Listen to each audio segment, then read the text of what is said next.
OTB AM with Gillette in association with Movember. Effortless shave, magnificent modes.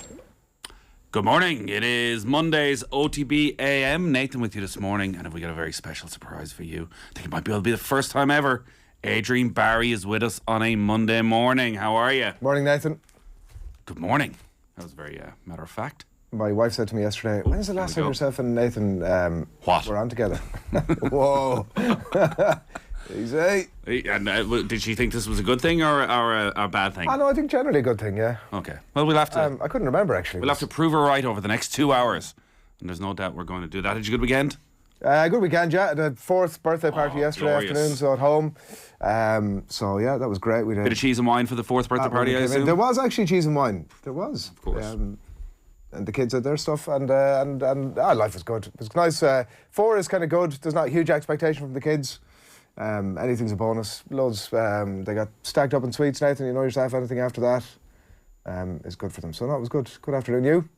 I had a lot of children's GAA and children's soccer over the weekend. Yeah. Had to go to the north side yesterday. Have you ever been to the north side? I had to go all the way to St Anne's Park yesterday. Right. It's bloody miles away. Have I ever been to the north side? I have. I'd never been to St Anne's Park in my life. Took me about an hour to get there. Pulp are playing there. It's outrageous. Here. Outrageous. And then in the GA we had this hurling on the green on Saturday. It was about 400 kids around the club all together. It's sort of everybody from the club taking each other around, a sort of mini World Cup type thing down in Jews. It was glorious. A few tears. Really? And what about the kids? Yeah, so that was sort of me. So commentary of the best Premier League game of the season yesterday then, which I'm sure everybody enjoyed. Oh yeah. Brighton, Aston Villa. Oh, I tell you what, I went out in a high. Best commentary for the best Premier League game of the season. Exactly. That's what they're saying. There was a lot of good stuff on over the weekend, and we're going to get to that over the next little while. Daniel Harris is going to be with us at 8:10. So he's going to be talking about the big story, which is Cristiano Ronaldo's interview with Piers Morgan, which we're going to get to in a moment. He'll reflect on Manchester United's late victory against Fulham, Alejandro Garnacho, just how good is this kid going to be, and maybe a little bit of chat about the World Cup, which gets underway in 6 days' time. And we got Quinny on Ireland's lacklustre performance against Fiji at the weekend, and Cathal Mullaney is going to join us to talk about everything else, because there's a whole lot of other stuff to talk about. The club GEA, the controversy again, and the fighting in the stands at Parnell Park. We're going to talk about the Formula 1. Max Verstappen had quite a lot to say about Sergio Perez, so all that coming as well. You can get in touch, of course, get your live comments in on YouTube or any of our social channels. OTB AM brought to you with Gillette in association with Movember. Effortless shave, magnificent mo. You can sign up or donate now on Movember.com. But we're going to start with the performance rankings. You know, that wasn't an All-Ireland winning performance. Probably should have won the game based on their second half performance. Is it a step too far to say it was the performance so far of the World Cup? Maybe not. OTB AM's performance rankings with Gillette. I'm scratching my head. That performances was just lacked that intensity. I've generally struggled with the pressure of the performance rankings, but Adrian, this is your first time in the hot seat. So what are you going with in the red? Go easy on me, Nathan. Go easy on me over the next while. I'm a debutant here. We were discussing this over back a little bit yesterday evening as to who would fit into which exact shade. I mean, it was grand up until about 9 o'clock last night when the football world exploded with the news about Ronaldo, and that's where we're going to kick things off. Ronaldo does Piers Morgan is the short story. The interview is going out, I think, Wednesday or Thursday on, what's it called? Talk TV. Talk TV. Never known, everybody knows about Piers Morgan. What's it called? Uninterrupted, whatever it is. And then, nobody's ever heard of the channel. Is Talk TV the same thing as GB News? Or is it a different station completely? I'm told a different station completely. Okay. He's done this explosive interview. It's crossed a lot of the back pages and some of the front pages even this morning. It's that explosive, is Ronaldo's interview with Piers Morgan. It kind of feels like his Roy Keane MUTV moment, and that he may never play for the club again, would be my suspicion. So we do appreciate that. You might have not got the ins and outs of the exact details of this interview just yet. So we have a couple of clips to bring you. This is Ronaldo in conversation with Piers Morgan. We have 2 clips. First one is he's been betrayed by Manchester United. They're trying to force you out. Yes, not only the coach, but the other 2 or 3 guys there around the club. At the senior executive level? Yes, that I felt betrayed. And you think they're trying to get rid of you? Honestly, I shouldn't say that, I don't know, but listen, I don't care, people should listen the truth. Yes, I feel betrayed, and I felt that some people that don't want me here, not only this year, but last year too. I don't know what's going on, but since the Sir Alex Ferguson left, I saw not evolution in the club. The progress was zero. For example, we have an interesting point that how the club as Manchester United, after suck Ole, they bring sport directive Ralph Rangnick, which is something that nobody understands. This guy is not even a coach. A bigger club like Manchester United bring sport directive, surprised not only me but all the world. You know, nothing changed. Surprisingly, not only the pool, the jacuzzi, even the gym, even some points, the technology, the kitchen, the chefs, which is I appreciate, lovely persons. They stop in a time which is it surprised me a lot. I thought I will see different things, different, as I mentioned before, technology, infrastructure. But unfortunately, we see many things that I'm used to see when I was 20, 21, 23. So surprised me a lot. Yeah, this is Ronaldo lashing out. There's an Alan Partridge quality to that, by the way, that I hadn't fully picked up on. A Travelodge style. Jacuzzi technology has moved on massively over the past 10 years. And if Manchester United aren't keeping up with that... Do you think there was a comment in there somewhere? I mean, he was about to go to town on the chef. And in fairness, there was a one little glimmer of self-awareness there where he thought, "Oh, if I personalise this against the chef, there's definitely going to be a backlash." The thing is, he had never eaten in that canteen again, either way. Is he? Like, that's it. That's him done now, as far as I'm concerned. This is his Roy Keane MUTV moment. He's hit the nuclear button, which is Piers Morgan in this instance. And obviously, he wasn't in the squad over the weekend. He wasn't in the team over the weekend. They listed illness yesterday as a reason that he wasn't going to be in there. And it's one of those loose terminologies that everybody kind of suspected. The main thought was that he'd rest himself for the World Cup. Maybe that was also true. But well, when was this interview recorded? We need to find out. Because if this was recorded in the middle of last week... Well, Morgan was tweeting about it yesterday afternoon saying international news desks, you need to be at the ready from 10 o'clock tonight or whatever it was. It started to release the teasers that you're going to be busy. So whether they had recorded it early in the week and he was sitting on it for that period of time, who knows? Is anything he said there wrong? I think there's two sides to it. I think the betrayal is absolute claptrap in the sense that, like, you know, he's given out about the coach, some executives within the club. Of course they're trying to get rid of him.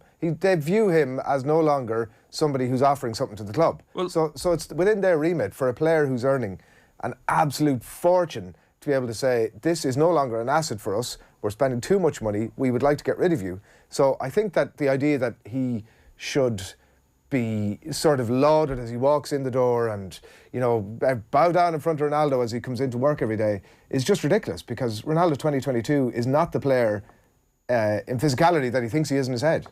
But even that clip, I really want to see the full interview if Piers Morgan delves deeper, which I suspect he won't. I suspect this is going to be the most sycophantic interview we've ever seen. The very fact he sat with Piers Morgan, Cristiano Ronaldo knew what he was going to get.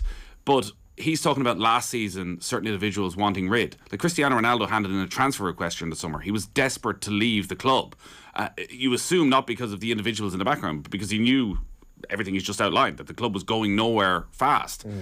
Wasn't impressed with Ralph Rangnick, as I think is completely acceptable, that he's come back and, you know, what was Ralph Rangnick? Probably the greatest waste of money Manchester United have ever spent, maybe with the exception of Cristiano Ronaldo over the past 18 months. But I think a lot of Manchester United supporters will listen to that and go, yeah, Cristiano Ronaldo is one of the greatest players of all time, who has set unbelievably high standards for himself, who in the 10 years since Manchester United last won a league has won 4 Champions League, has won countless league titles, has won 5 Ballon d'Ors, and he's saying what we do isn't on a par with Real Madrid or Juventus or the best clubs in world football, and that's because of the Glazers and unnamed executives. So calling that out, he's dead right to call that out. Yeah, I think there are two sides to it. I think on the I've been betrayed bit, I think that's nonsense. And I was listening to TalkSport in the wind. But unless he was betrayed, unless when he came back to the club, he was told, we're going to put a massive investment in, we're going to build a team around you, and over the next 2 or 3 years, we're going to get back in the Champions League, we're going to challenge for that, we're going to challenge for titles, and then 6 months later, Ralph Rangnick is his manager. But to borrow a phrase, new information came to light, man. Like, we thought you were this guy, and it turns out you're not. You're not. He was their top scorer last season. I know he was, and like, look at, we'll talk to Daniel Harris a little bit later on. Maybe you think, I was watching Match of the Day last night, and Jermaine Defoe was making the point that, like, they're goal shy and shot shy and whatever other phrase you want to use in front of goal. And maybe if he was in the team yesterday, they would have been slightly better. But we've been saying that now for a couple of years. Maybe if Ronaldo was in the team, they would have done a bit better. And then when he's there, there's no work rate about him. And of course he gets a few goals. He gets more goals than anybody else. I know, Sean Childs would say here every Thursday evening, what more do you want from him? I know. What more do you want from him? A bit of work. Actually, I think, a bit of work. I thought last season he didn't fit into the system, but when I've seen him play this season, he's generally putting in the effort. Yeah, he can't do what he did 5 years ago, 10 years ago. But on the pitch, when he's been in the mood, I think he's still good enough for a place in this Manchester United squad. He says he's been betrayed. His version, it's Monday morning, of being betrayed is everybody else's. He's just not up to it, and I think that he's too blind to see that from his position at the minute, and also the idea that he's been betrayed partly because he wasn't allowed to leave the club. Is that the insinuation, that he couldn't get out of it? But then you had Roy Keane saying that that the club were blocking his path to get out of there in the not that distant past. So what does Roy Keane say about this?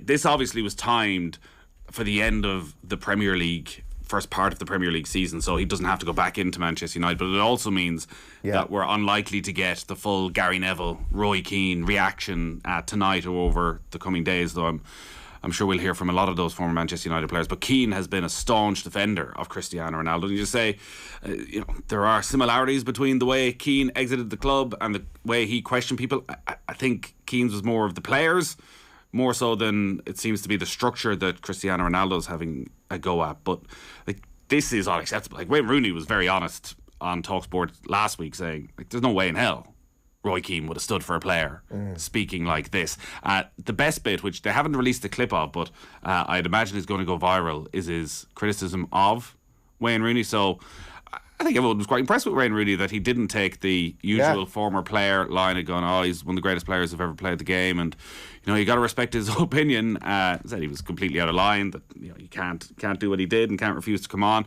Ronaldo said, I don't know why he criticises me so badly, probably because he finished his career and I'm still playing at a high level. Then with a smirk, Ronaldo added, I'm not going to say that I'm looking better than him, which is true. He's just so vain, isn't he? It's just he can't help himself. That's hardly breaking news that Cristiano Ronaldo is vain. I know, but Jesus, just give it a break for a minute while you're here, right? He's chosen to do this interview, and what is he actually expecting to get out of it? Is the other thing. Is he expecting that the great United fan base are sort of suddenly, motivated to the point that there are, they ditched their Glazers out protests in favour of Ronaldo in, or is he thinking about? Basically, look at. Maybe he's trying to force a way out of the club, and in that regard, he probably has. In that, he ain't ever going back, and there's nobody that can make a case for that now. Even the most staunch, I think, Ronaldo fans, it's done now. Well, it is, but they may well be in a similar position to last summer, where Cristiano Ronaldo wanted to leave, Manchester United wanted him to leave, but they couldn't find a club to take him because nobody could afford his wages, or the clubs that he wanted to go to felt that he didn't fit their system. So perhaps now he has something lined up post-World Cup. But I wonder what his target audience is here. So anybody who watches the Premier League or understands English football will look at this and think, Cristiano Ronaldo, as you say, hasn't been making the impact that he was 5-10 years ago. He's no longer the best player in the world. But Cristiano Ronaldo is arguably bigger than Manchester United in large parts of the world for people who take a passing interest in football. And if we woke up this morning and Tom Brady had done this interview about Tampa Bay, from afar I'd be going, well, Tampa Bay is obviously an absolute shambles. Tom Brady's the greatest quarterback who's ever lived. How's he having to put up with this? The chef is no good. Why aren't they listening to him? They're going to have to absolutely change everything. Whereas if you're following NFL day to day, you may realise, well, actually, Tom Brady's not the player he once was. And Tampa Bay, everything's not perfect. And there's obviously a comparison there with the Glazers as well. I don't know. But I think there's a wider audience for Cristiano Ronaldo that he's talking to rather than the hardcore Manchester United fan, who you'd have to assume are somewhat alienated by this, even if he is making a lot of valid points. But Ronaldo's a worldwide superstar. And I think an awful lot of those people who are more interested in Cristiano Ronaldo than Manchester United will go, it's probably right. Yeah, I think for those people who basically what you're saying is they don't have the full picture, right? Save it for your book. Wait 10 years' time. Settle your scores then. This is the new book. A 2-minute viral clip. I'm going to have a look and see how many views. When I was going, I could barely sleep last night. I wanted to see, was there more to come? I think I think the reality is that this guy, right? He's out the door. The point about the no evolution of the club is spot on. 7.8 million views. Yeah. That's better than writing any book. The point about the no evolution of the club is spot on. The Ranić stuff. Suddenly we've got maybe a better insight into why the club has been going backwards over the last number of years, if what he's saying is true. But my conclusion out of all of that is, here's Ronaldo, one of the best players in his mind, and now in Piers Morgan's mind, as opposed to when he previously thought Messi was the best player. In his mind and in Piers Morgan's mind, he's the best player to have ever played the game, right? So he walks in the door there a couple of years ago and he's looking around him going, chef, you're still making like potato waffles and whatever else it is, and you just end up to it, and the jacuzzi technology is not right, and who is this auditor? I've never heard of before, and what's he doing? Why didn't he stand up and go, lads, here, I've been to Juventus and I've been to Real Madrid over the last 10 years. They do things a bit differently here. I have a few ideas. It sounds like... But he has. It sounds like he has done that. Do you think Ronaldo's sitting there in the dressing room bitching and moaning? No chance. Ronaldo is in day one going, what the hell is going on here? Look, I'm surprised to hear that the jacuzzi technology is not what it should have been, right? Or that the stat stuff wasn't as good as it was, or the fitness stuff, or the diets, or the menus. Because you're not surprised. You're not surprised to hear that. Everybody knows that. That's the problem with Manchester United. But you look at the stadium. The stadium is falling apart because the Glazers haven't invested in it. So there's no investment on the pitch. There hasn't been. Well, there's been investment on the pitch, but there's been little or no investment off the pitch, and that I'm not shocked at all to hear that extends to not having the latest cutting edge technology at the training ground. On the basis that money is clearly not an issue, I am surprised to hear that. I have to say that they couldn't have done some work in that regard. They have all the money in the world. It's the most blindingly obvious thing in the world, if you can see what's happening in the background, that they wouldn't have done something about that. That to me is a bit bizarre. I would love to know, and I'm sure Piers has asked for the question. It was a deep sort of interview, as you say, where it was like cutting edge, uncomfortable and questioning, I'm sure, at times. I'm sure he said to him, did you say this to them when you were there? I would be shocked if he did. I don't know. I'll obviously sit and watch the full interview. I am reminded of Eamon Dunphy talking about Garth Crooks and Sven-Goran Eriksson, and I would fear that compared to Garth Crooks and Sven-Goran Eriksson, this would be more like a little peck in the cheek from Piers Morgan to Cristiano Ronaldo. Yeah, there's no question about it. But like, look, the conclusion out of this obviously is that he wasn't going anywhere fast. By the way, I also think all of this reflects really well on Ten Hag. Like, this was Ten Hag made him captain a week ago. I know, but the poison that this guy has become, right? The stuff after the Tottenham game where he walks off, even after all of that, Ten Hag brings him back under the fold, knowing that, you know, there's a personality issue there, if you want to word it that way. Ronaldo wants out. He thinks he's better than the club. He thinks he's better than Ten Hag. Basically thinks he's better than everybody else around him. He hasn't criticised any of his teammates, but you can be damn sure, maybe he does in the interview, you can be damn sure that he thinks he's better than everybody else in the team. That's the underlying point of this entire interview is, I'm better than Rashford, and I'm better than Martial, and I'm better than all these other schleps. Why am I in the team? That's a total disrespect to his teammates as well. None of this reflects well on Ronaldo. I do think it reflects well on Ten Hag. I do think that it's the conclusion of Ronaldo Mark II at United. He knows that he's not going to be playing there, obviously, until the very earliest Stephen's Day anyway. And that's now done.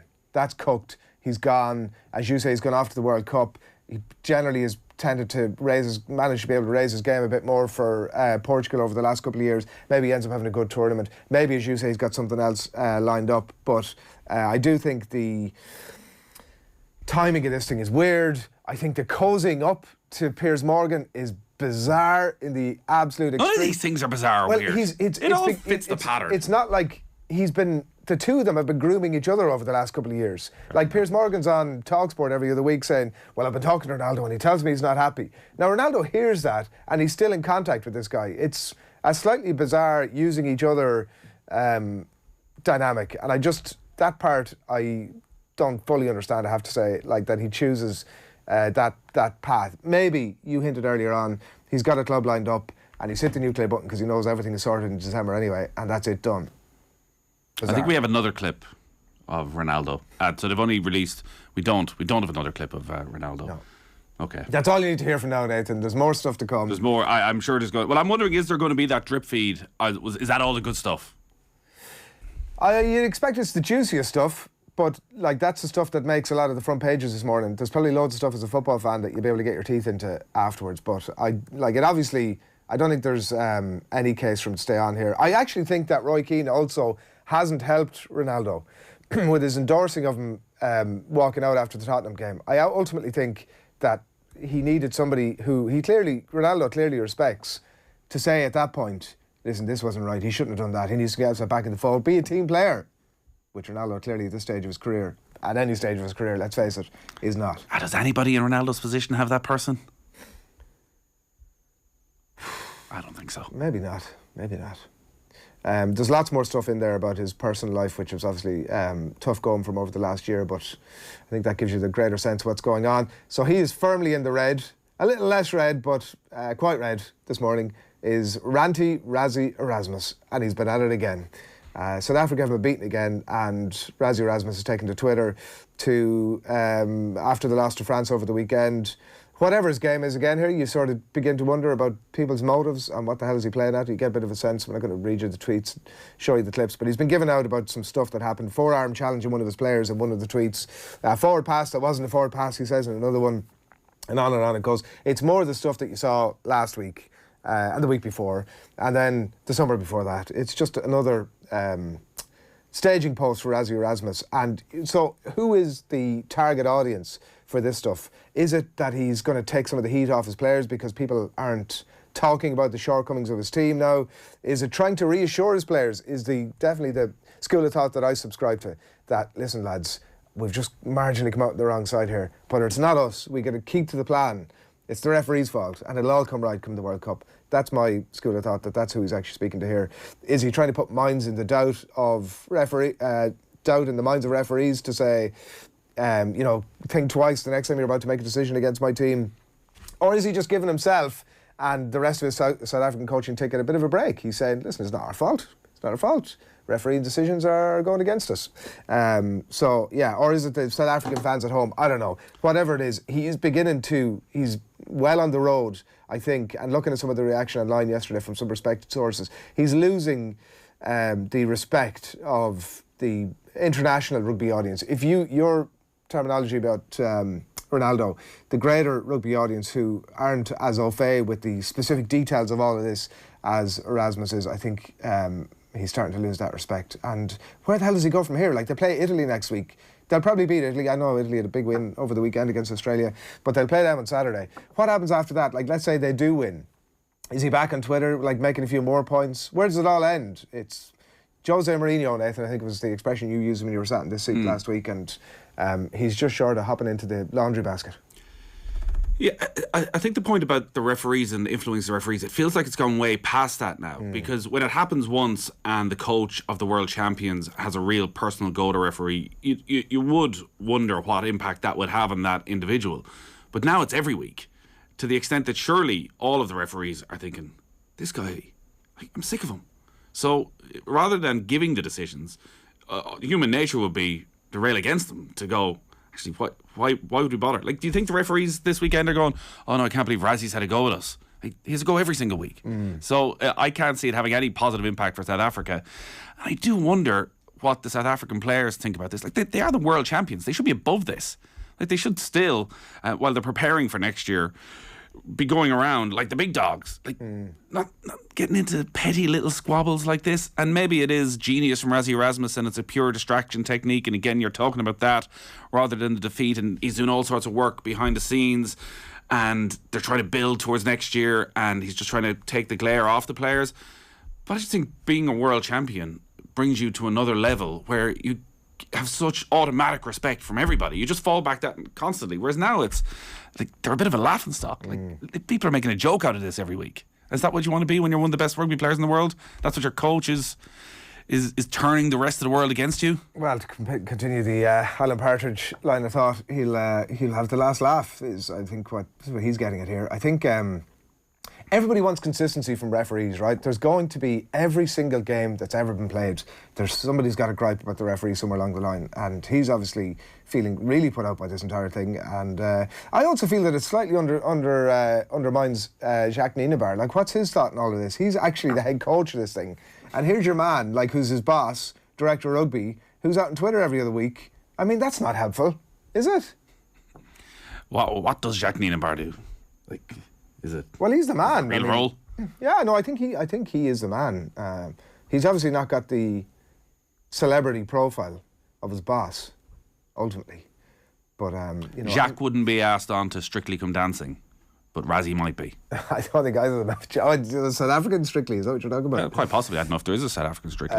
Tony Adams went from Strictly last night. Oh, did he? Very good dancer. Is he? He kind of came in the first week and he thought he was going to be the joke contestant. Yeah. No, some serious moves. Right.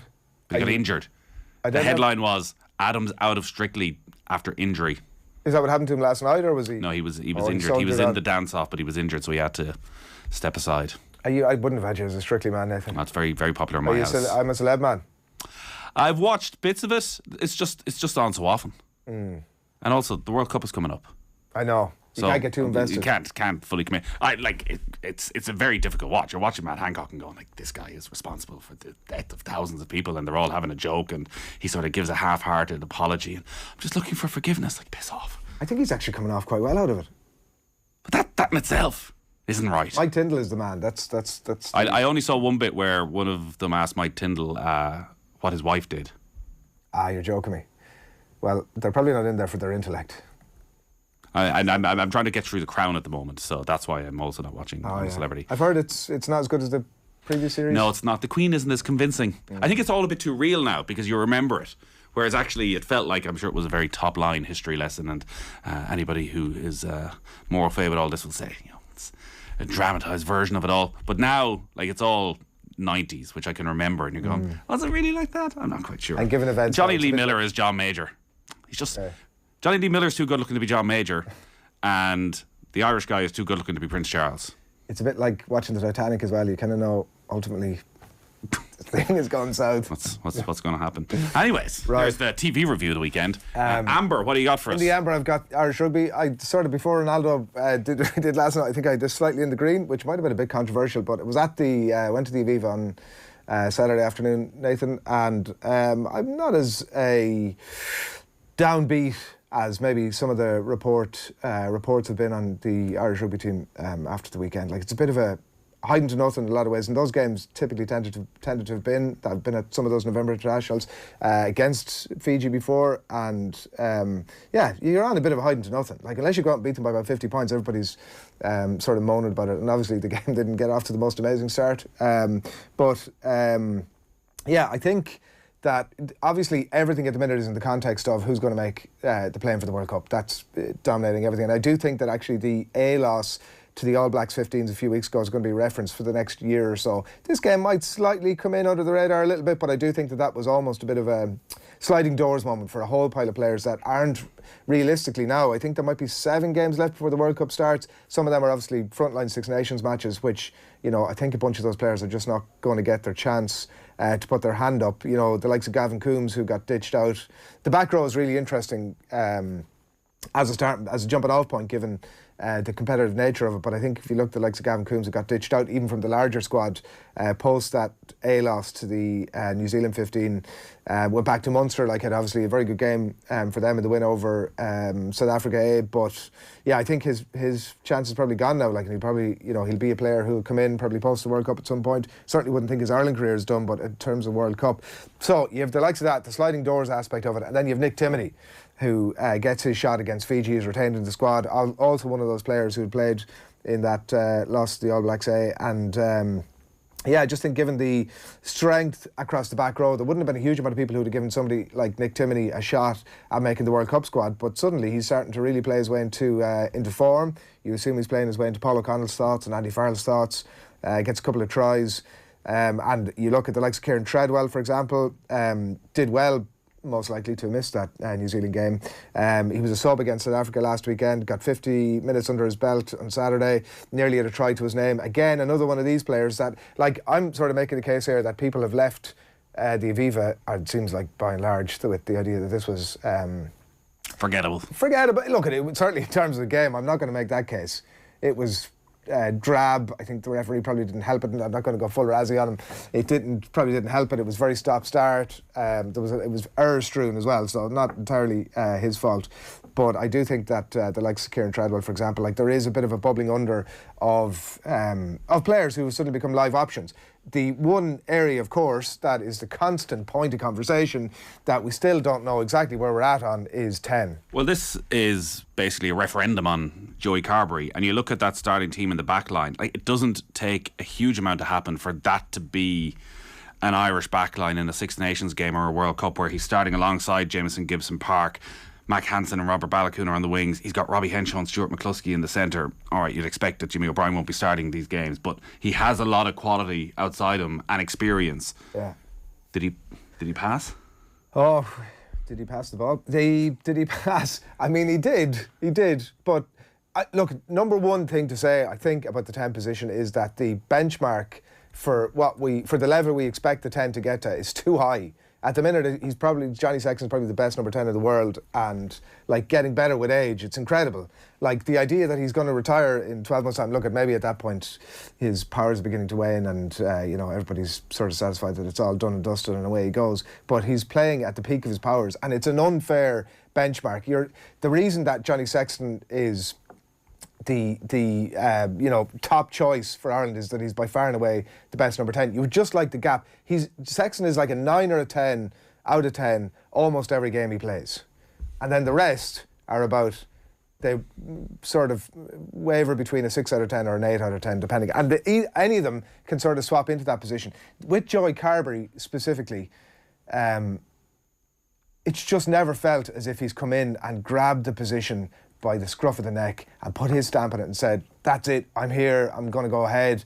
Look at again, he obviously, his game ended a bit prematurely the last day, but certainly in the minutes he had, it just wasn't what you want from a player against that level of opposition to be able to dictate the game. He's very good out of hand, obviously, with from the boot out of hand. He's very good place kicking, all that sort of stuff is very good, but it's always in that 6 to 8 out of 10 range, and you just kind of want, and you look at the players that are stacking up behind him, Nathan, as well. You've got, obviously, for all he looks to be possibly pushing in for that number 3 position now.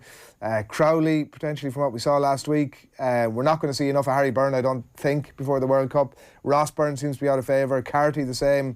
Ben Healy was incredible for Munster last weekend in Cork, but he's not really in the mix. So you have a bunch of players there who roughly, I think, give or take, you could sort of swap any of them in for Sexton at any given point, but we're all in on the Carberry train. So and Carberry's spending more time looking behind him than looking in front of him. Yeah, probably, but he also doesn't seem by personality that he is that type of personality that's going to go in. He seems like a quiet enough sort of chap, even around the pitch. It doesn't seem like he's barking at, and it's hard.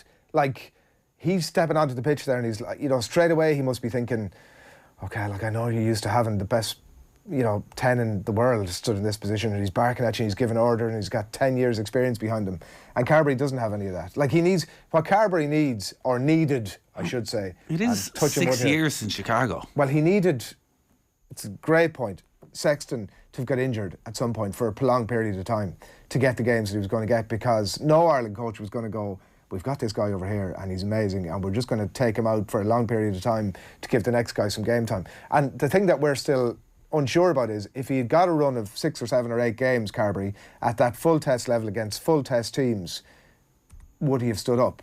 We're still not sure about that, and that's a slightly dangerous position to be in, heading into a World Cup. 2 other points. Could I have time to make 2 other points about the Aviva on Saturday? Go on. Sorry, it's 1 point, but I had 2 points out of it. I think I've solved the people going for pints and everybody getting pissed off about it situation, which I was in again on Saturday, and I'd sort of wavered, right? My starting position was, I don't mind. If you need to go for a pint, you need to go for a pint, you need to go for a piss, do it, that's fine, you've paid your money in, that's grand. I'd gone from that to been to the Leinster-Munster game with my 2 kids and being just sort of annoyed by the amount of people getting in and out and how distracting it was, and now I think I've solved it. I think here we go. The first thing is that the Aviva need to introduce seat service. Bring the pints to the people. Happens in a lot of stadiums now. Happens in almost all American sport, like, it's a slight bit of an inconvenience. You have somebody going around, they're dishing out pints. It reduces all the queues. It's not going to fully do away with, like, you can't really have the chip vendors out or the Guinness. I don't think you can really serve Guinness in that way. I think the Guinness drinkers will be like, no thanks, I'll go up to the bar and get her from the full draft. I think you're getting that balance between handiness and it being 30 seconds too long sitting there. I think if you go to those matches anyway, it's quite often they just fill the Guinness and they leave it sitting there and they hand it to you straight away. I'm not saying it's the greatest pint in the world, but I am saying that I think that you'll have a lot of snobs like yourself who'll be like, listen, I don't want to be seen to be drinking this thing. If they bring you a glass of wine, I'm happy. Exactly. So I think that seat service is the first point. And the other point about that is that the person is going to have enough cop on, so they'll be trained enough to know that they can duck and dive and get their way out. And that leads me to the second point. If you are going in and out to get your pints, have some cop on. So there was a few people, and this is fairly typical, stood in front of us and they were going in to get a pint. And it wasn't like, so there's 10 minutes to go to half time and you're sort of ducking out from the people and you're sort of excusing yourself and you're getting in and out as quick as you can. What was happening was they were stood up. You have a pint, you okay? You have a pint, 5 pints, okay, great. And they come back with the 5 pints and 5 of them will stand up in front of the row behind them and start dishing out the pints. Get in, get your pints, get sat down. I mean, I know I'm going full Razzie on this. Get sat down as soon as you can and have some respect for the people around you. They're the two things that I think would solve this thing. So they could keep the bars open, keep the money flowing, keep the people who want a pint having a pint. Just get seat service and punters have some cop on. Fair enough? Won't lie, I was expecting a little bit more innovation with that. So your 2 plans are just copy what they do in pretty much every other stadium in the world and don't be an asshole. That's pretty much it. Don't be a dickhead. No dickheads rule for the fans going into the Aviva. Good morning to all the children on their way to school this morning. Great to see you guys. Hope you have a lovely day. World Cup start next week. Hopefully the teachers let you watch some of it. Hopefully the teachers will let you watch some of it is what we want for all of you. That is you're right on the second part. It's almost become part of the show for people is, oh look, I'm going to bring back 8 pints. Hey, everybody's. It's like, no, we don't care that you're buying pints for you and all your mates. Just sit down, shut up and watch the game. And also, like, know when to do it. So if you're about to walk back out of the doors, back down to your seat, wait until there's a break and play. Like, don't be coming down when there's sort of Ireland are pumping the try line. Hold off. That all fits into the don't be it, whatever you're having yourself. Let's get to the green. Into the green, and I've put Arsenal in the green here, Nathan. I mean, it's a broader conversation about where the Premier League is at the minute, but basically it's basically in the green. Arsenal are leading the way for all the other 7 or 8 teams in the Premier League who have a shot at either winning the title now, and I think that's realistically a conversation, or definitely making it into the Champions League, and it follows obviously Man City's loss at home to Brentford on Saturday. So it means that Arsenal are 5 points clear at the top of the Premier League. They had a 2-0 win at Wolves, and it makes incredible reading, I think, for Arsenal fans this morning. They're going to be top of the league for Christmas. I mean, unless the bottom totally falls out of it. No, they will be. They will be. There's no more games. There's no more games. That's the joke. They're on top of Christmas and it's still 6 weeks till Christmas. Okay, they will be top of the league for Christmas, and they're 5 points clear, and they have West Ham, I think, on Stephen's night, and that'll be a London derby, and the only slight sort of fly in the ointment for Arsenal is, and maybe for the rest of them, is that the break has come at the wrong time. Like, it's momentum is with them. They're seemingly unbeatable, obviously playing really well. They've, Odegaard bangs in a couple for them again at the weekend. And it's just a really positive, good news story. And you would it's Man City, right? And does it take them very long to bounce back from the thing? Does it really matter if they were playing again tonight or at the weekend or during the week? They'd probably go out and hammer whoever the hell they were playing anyway. But I do think that any hope that fans have of City not winning the Premier League, no matter what club you're supporting, I do think you'd want to test that out. You'd want to see them out on a Wednesday night or next Saturday. I think teams are looking at Manchester City more this season as a team that they can test and that they can get at and that they can attack. And Brentford fully deserved to win that game. They had 3 chances before they even opened the scoring. They went route one quite a bit, and City's defence seemed to struggle with that. And with the exception of Erling Haaland, a lot of these City players aren't at their best. Like João Cancelo isn't having anywhere near the impact on games that he had over the last couple of seasons. Akanji's come in at the back and has done well, but it does feel it's a bit away from Diaz and Laporte at their absolute peak. A lot of these players may well have the World Cup on their mind. Like, with the exception of the Manchester derby, which was one of the great Premier League performances. Phil Foden scored a very good goal at the weekend, but Even Guardiola's admitted he's been quiet. Grealish, again, with the exception of that game, hasn't quite stepped forward. So I'm not fully convinced that City are all that and will get to close to 100 points this season. So I think there is an opportunity there for Arsenal. And I've been on the Arsenal bandwagon for quite a while. I thought people were way over the top in their criticism in the one game they lost this season against Manchester United, where they made a couple of mistakes at the back, but by and large, for an hour of that game, they were the better team. And Granit Xhaka goes off injured very early, or he was sick or something very early in that game on Saturday night.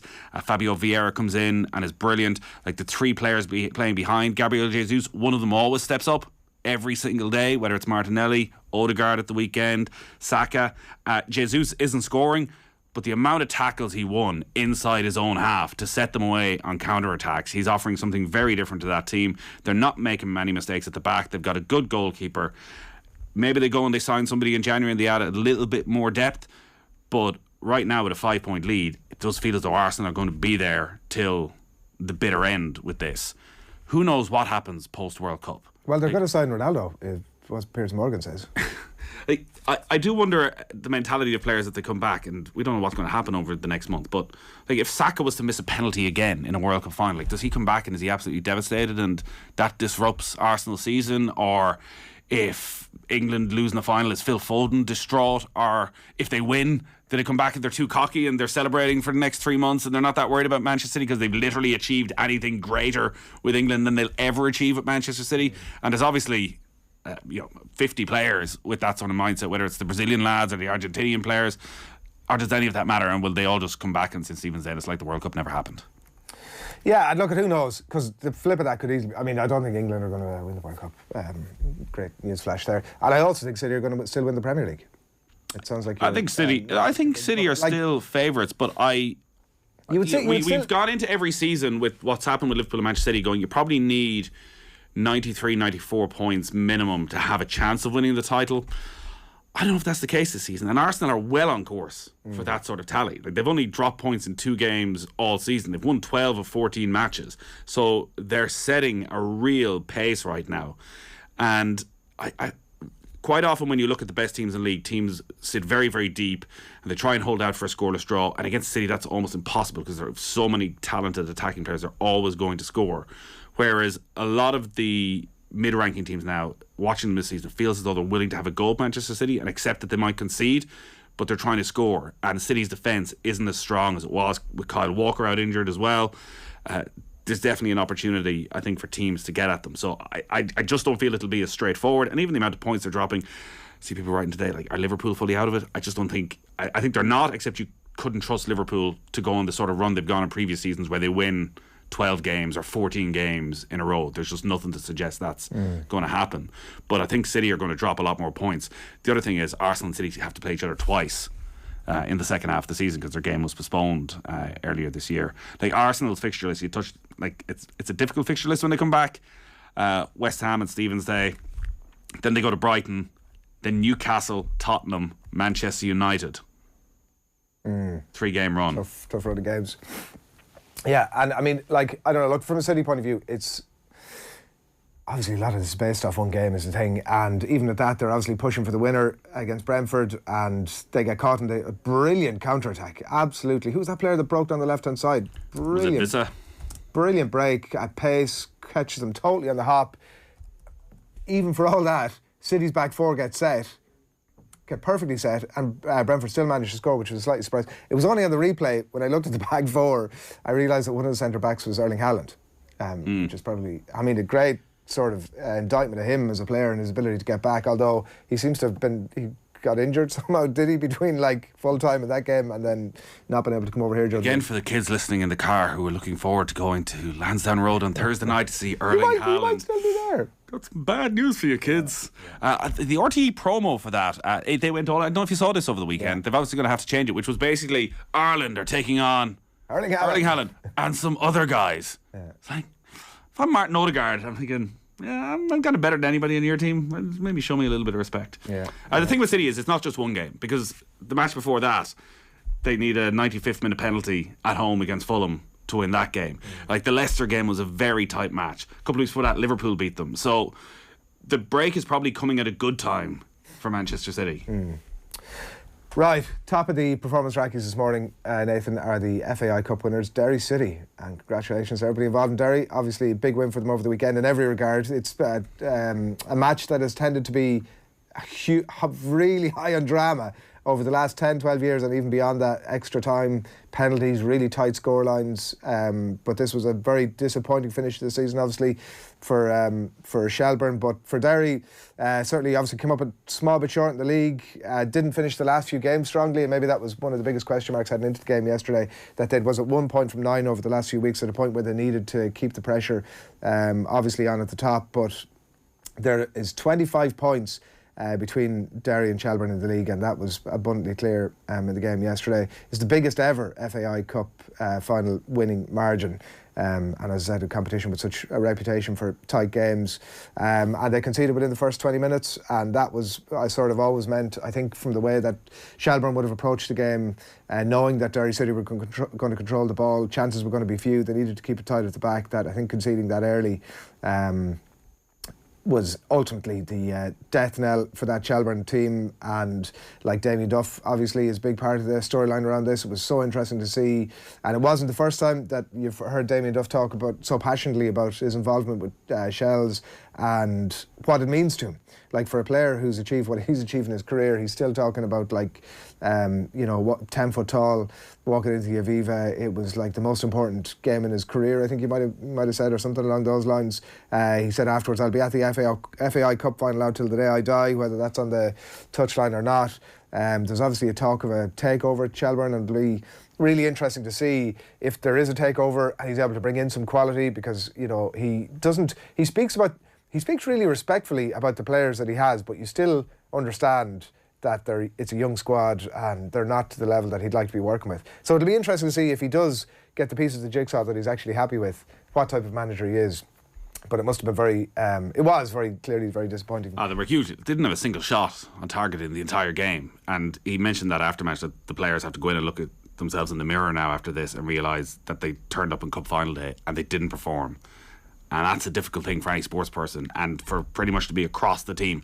Now, Derry were very good. It sort of fitted in with a lot of the predictions that if Derry got the first goal, they could run riot, and they did. And for them now, it is looking up, because while there was 13 points between themselves and Shamrock Rovers, it could have been very, very different. They just drew way too many games, particularly at home over the course of the season. There wasn't that big a gap, and they have an owner with a lot of money to invest. They have some good young players. They've got a lot of experience. Like, they brought brilliantly in getting Michael Duffy up and getting Patrick McElhenney up, like two of the best players in the league.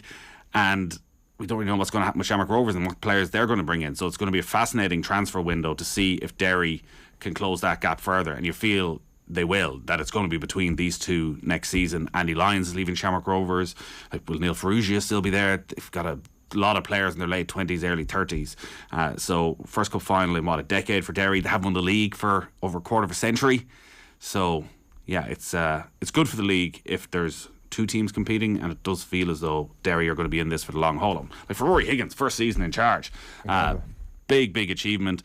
I was commentating on a game yesterday with Nick Perth, and Rory Higgins was his assistant, and then he went off with Ireland, and he could have probably stayed in that nice gig with Stephen Kenny for another while, but wanted his hometown job and all the pressure that came with that, and he's done brilliantly. Yeah, and I think even from same with Duff, obviously two managers in their first year, it's incredible in some ways that it's still Duff's first year. He said I know he was talking about, like, the way you just sort of, there are a lot of players who've achieved what he's achieved in his career will come into that job and try to trade off that as that's their currency.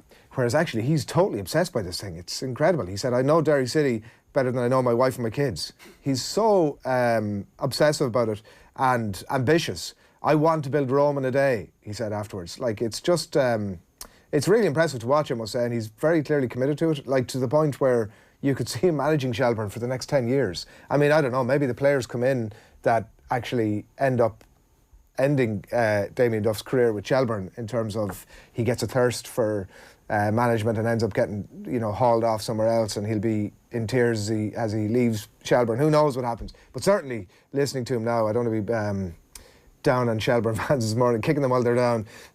But you do feel as if he's got management in his blood and it's going to be for a while. We should mention as well, obviously, there was trouble in the stands yesterday. It was flares thrown onto the pitch, and then Shelbourne fans seemed to be fighting each other.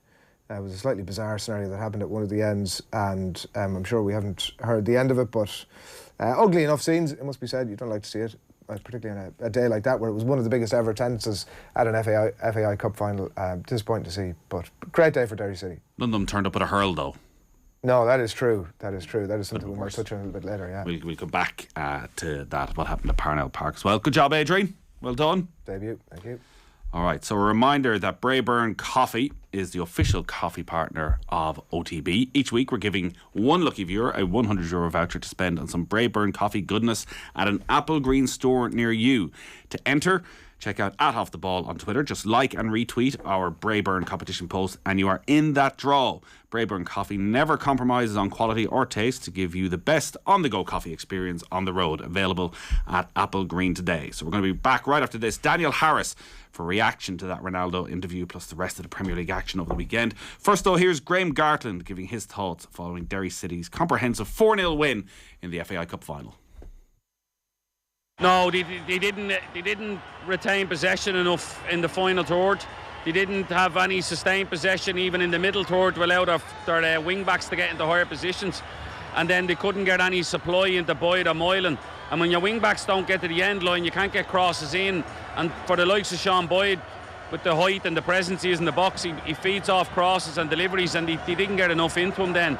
And like you said, Derry came out and they knew they had control of the game, and then they go and really turn the screw and get the third. And it was 2 for Cameron McJard. He had a brilliant game. He done really well from left back. I tell you what, it helps when you have Duffy in front and you can feed him and just follow it. This one is just an opportunistic goal. Nobody deals with the ball at the front post from Derry. Comes over to him and it hits his thigh. Actually, his left thigh, and goes in off the bar. You're surprised to ever see a cross get that far. Shelbourne don't deal with it at the front post. I think Clark probably can't come because he thinks it's going to be dealt with. And then obviously the ricochet off McJard's left thigh just does him because he's on his way backwards. And then from then on, for the next 15 minutes, I think Derry just kept the ball and really just took the game away and took the sting out of anything that Shelbourne were going to bring. And by that stage, they were making substitutions and the game was more or less done, Ashley. OTB AM. This is OTB Sports Radio. OTB GAA. Roscommon is football mad, like. Oh yeah, they're mental about it. I was sitting in a petrol station last night in Roscommon, and oh mother of God, the window got tapped 3 times in 10 minutes. They are. That was the one lad. They're mental about it. Yeah. Don't go to Rockford now until you win something. Yeah, we'll hold off. Yeah. Subscribe to the OTB GAA podcast feed wherever you get your podcasts. OTB AM with Gillette in association with Movember. Effortless shave, magnificent modes. You're welcome back. It is Monday morning's OTB AM. It's just gone 8:20. Nathan and Adrian with you this morning, and Daniel Harris is on the line. Good morning, Daniel. Hello. Are you feeling betrayed? What is he feeling betrayed about? The only thing I could possibly have felt betrayed about was when United actually re-signed Ronaldo. But because I felt that was a betrayal of any kind of decency that the club should have. But obviously I know that football and United don't work like that. But the extent of the excitement about a bloke I don't respect talking to another bloke I don't respect, talking about stuff I don't care about, is not something that I find particularly resonant. And other people might disagree, but talking about Ronaldo and United is almost talking about Billy Meredith relevance to United or Jack Rowley. Ronaldo is finished and nothing can stop, as Bob Marley said, none of them can stop the time. Well, he may be finished, but he's still a Manchester United player earning about £500,000 a week, and he is still the player who dominates the back pages, because an interview like this will resonate not just around English football but probably around the world, because he is such a global superstar, rightly or wrongly. If you get into what he was actually saying, will many Manchester United supporters take issue with the comments about how the club has stagnated since Alex Ferguson left? I mean, I can't speak for everyone. I can only speak for myself, and I can tell you about what people I speak to say. No one doubts the fact that United have not been good since Fergie retired. I don't think anyone would dispute that. The point is that the point is that Ronaldo saying that stuff is not really what he's talking about. Ronaldo's talking about himself because he's upset that he's not getting picked. He's talking about the disrespect to him. And it might be true that United haven't updated their equipment in the changing room or around Carrington or whatever, but that isn't why United are crap, and it has been crap, and it's also not why United are now getting good again.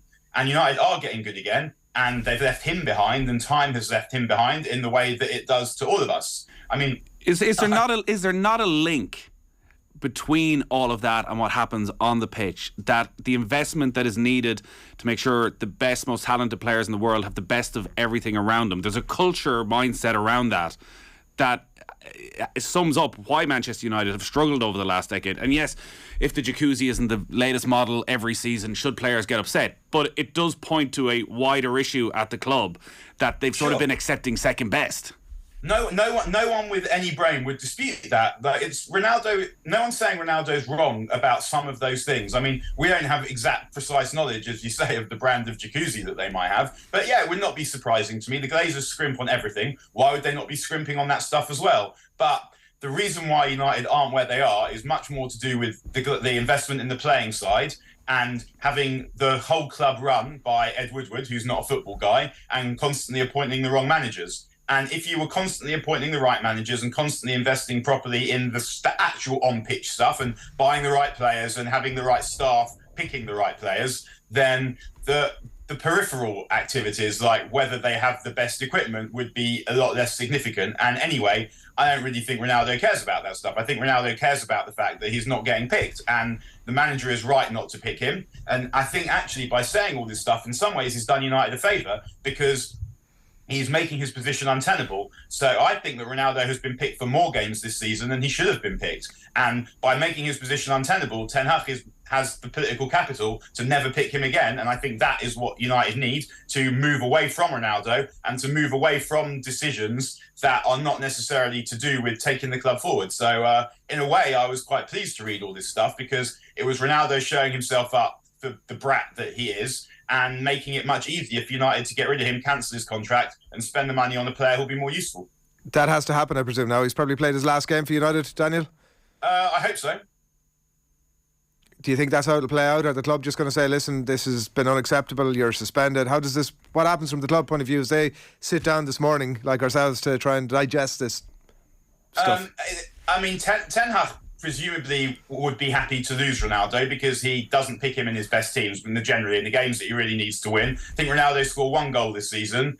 If you look at United's best performances this season, Arsenal, Liverpool, Tottenham, one of the common factors is no Ronaldo. So I imagine the suits at the club will be unhappy with what he said about the way they've been doing the job. Then, because the next level down under the Glazers are now football people, like someone like Darren Fletcher. Darren Fletcher, I don't imagine, is going to be pleased to see this, and is someone who, he played with Ronaldo, but the United that Darren Fletcher played for, the United that Darren Fletcher's trying to create now, does not include or involve behaviour like this. So my guess is that they'll try and they will just cancel his contract, that will enable the club to save whatever obscene wedge of money they've been paying Ronaldo, and then do something useful with it, and might give Ronaldo scope to go somewhere else, because no one will have to pay for anything. But the problem Ronaldo has is the problem Ronaldo had in the summer, is everyone knows he's washed and no one wants him. So that will hopefully now become Ronaldo's problem and not United's problem. Football obviously moves pretty quickly, but a week ago, Manchester United were beaten 3-1 by Aston Villa, and Cristiano Ronaldo was the captain. And Ten Hag is getting a lot of credit for how he's handled the situation. I'm just wondering how he went from a scenario of leaving the ground early in pre-season, refusing to come on as a substitute against Tottenham, leaving the ground before the end of the game, and within 3 weeks of that, he's the captain of the club. Did Ten Hag make a mistake last week?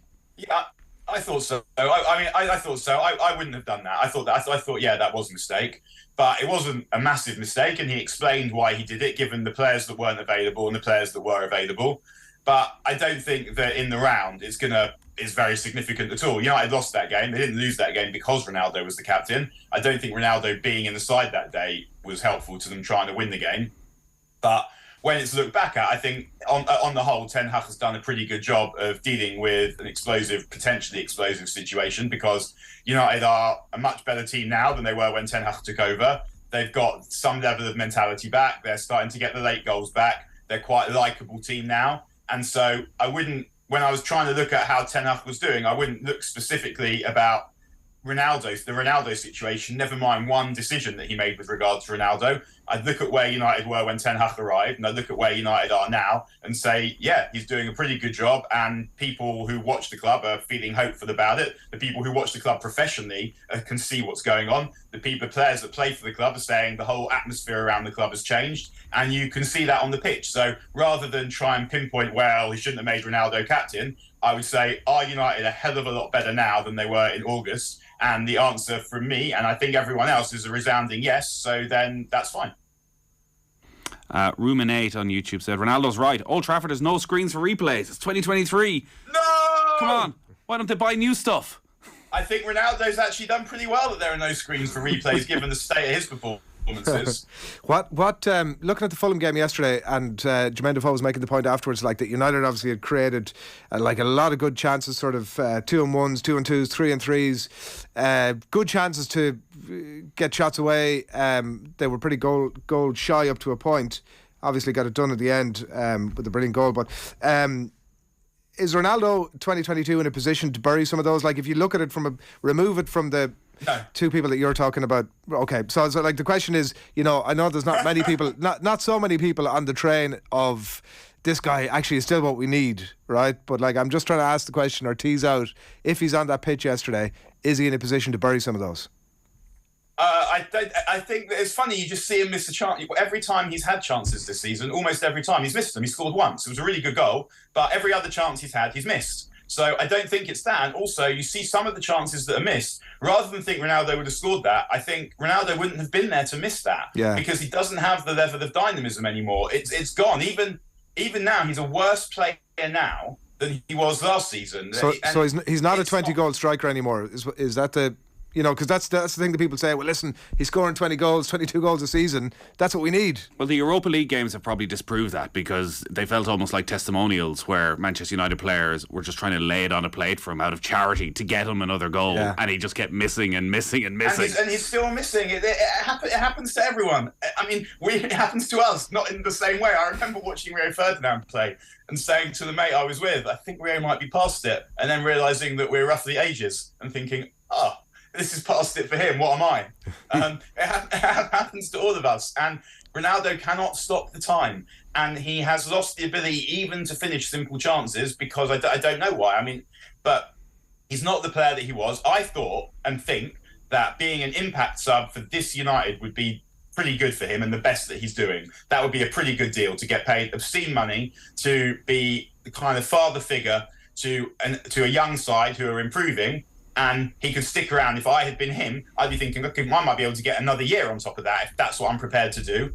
He's not prepared to do that. That's fine. He's allowed to do that. He's also allowed to say what he wants. But in him being allowed to say what he wants, we're allowed to say what we think about him saying what he wants. And I think he's made himself out to be a spoiled brat with absolutely no conception of reality. And good luck to him. Bye. They do have a new superstar now, Alejandro Garnacho, with a brilliant finish. The pace he showed. The Fulham defender, it was remarkable how much ground was caught up in the space of about 3 seconds there, and then just such a beautiful finish as well. Without putting too much pressure on his shoulders, the success of Manchester United over the next 4 or 5 years, you'll be able to read a lot into it, into how they helped this young player develop. If you look at a Marcus Rashford and an Anthony Martial who's burst onto the scene in similar, maybe even more explosive fashion, and we thought we're going to go on and dominate the English game, and here we are in 2022 and Martial is nowhere near the French squad and Rashford is just about making the England squad and have been so inconsistent that United need to have the framework in place that a Garnacho can blossom now over the next 4 or 5 years. Those guys, Martial and Rashford, they're different characters, I think. Rashford seems to be a much more driven, competitive individual, whereas Martial seems someone who's got to where he got to just on pure talent, and he's now at that crossroads in his career where it's can he... Ten Hag has said this a few times about him. Ten Hag really likes him as a player, and he fits. United don't have a centre-forward like Martial. And having Martial in the team elevates United. But Ten Hag has said he's got all the talent. It's up to him. Does he have the drive? Can he find the drive within himself to be the kind of player that means he plays for United regularly?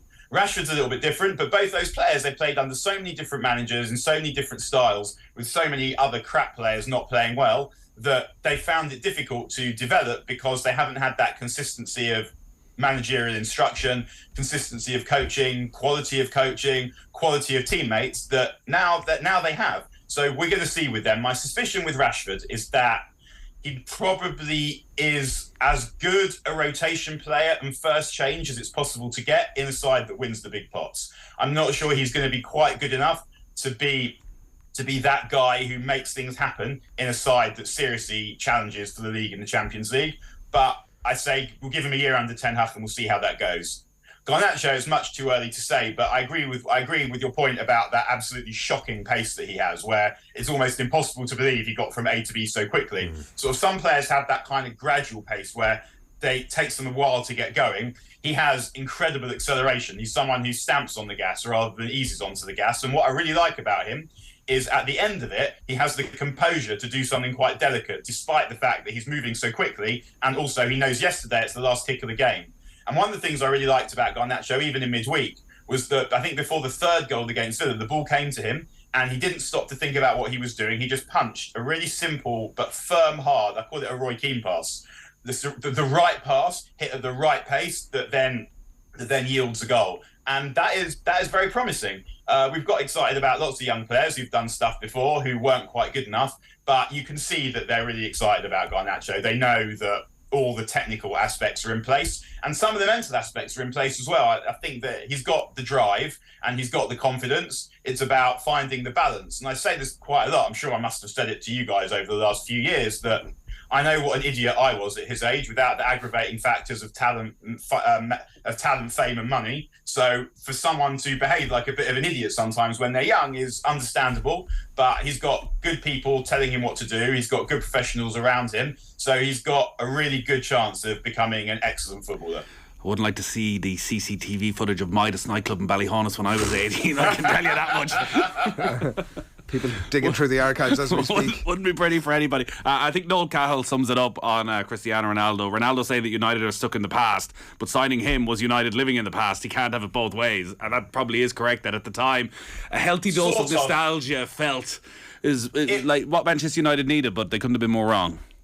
Sort of. I felt like I understand that. At the time, I thought he was just going to be an upgrade on Cavani as striker to have, who would be helpful to have around. And I thought it turned out to be the case, because if you took Ronaldo away from United last season, they would not be even in this season's Europa League. He was too slow, and he was probably not good attitude and not necessarily good for the rest of the players. But if United had not signed him, and it wasn't Ronaldo or another centre forward, it was Ronaldo or no one, I think last season would have been actually even worse than it was. So I can see why you would make that point, that it was signed of kind of a nostalgic tribute act, almost like signing like the kind of tribute act of Ronaldo, but he was just a tribute act to himself. But if that signing hadn't have happened, last season would have been even more unbearable than it was. Daniel, thank you as always. No worries. Have a good day, everyone. It's all right. Cheers. Daniel Harris there on Cristiano Ronaldo. A lot of people getting in touch on this. That Garnacho goal, like what's one thing, like the desire that you know, I think as a Manchester United fan this morning, it's hard not to get, which I'm not by the way, but if you were, it would be hard to not get uber excited about this guy. I know that like sports fans, football fans tend to get very carried away, but moments, and who knows if he can back that up, but just the desire to play that 1-2, to get to the end of it, the execution was perfect, like you say, the pace on him to get from A to B so quickly, and the calmness of the finish. And there's obviously all the comparisons with goals that Ronaldo has scored before. There's the Messi goal celebration after doing the Ronaldo goal celebration, the sleeping, whatever the hell it is the sleeping thing, that whatever Ronaldo's I'm at rest, or maybe not, celebration that he does, and then the jersey that he holds aloft.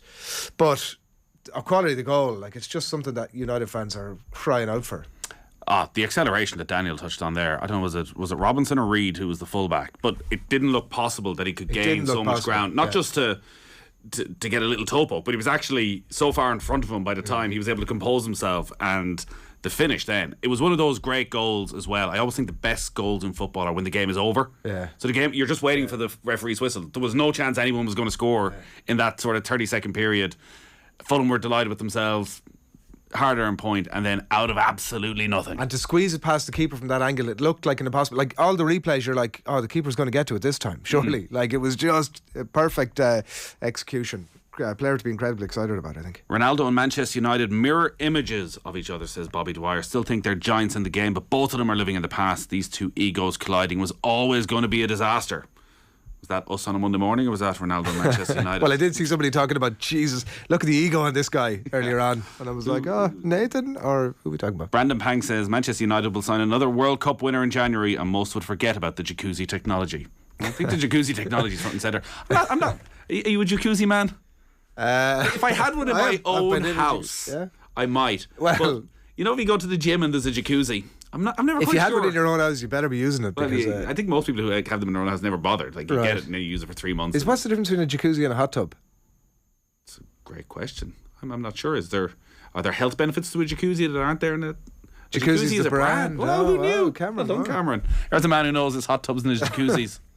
Wow. So the one you get in Aldi, that's a hot tub, not a jacuzzi? Would you rather have a hot tub or a cold dip out your back? Sorry, what? What's happening? A cold dip out my back? There's a trend now for people. Dalkey or somewhere. Well, no, there's a trend now. There's a trend now for people. You don't need to live in Dalkey. You could have like an old bath out your back filled with ice and cold water. There's a trend now for people to have. Here. Oh yeah, it's really good for you. I have a cold shower almost every morning. What? I have a warm shower and then for about a minute at the end run the cold tap on full. Why would you do that? It's good for loads of reasons. What? It's give me five gives you shiny hair, which is not the reason I do.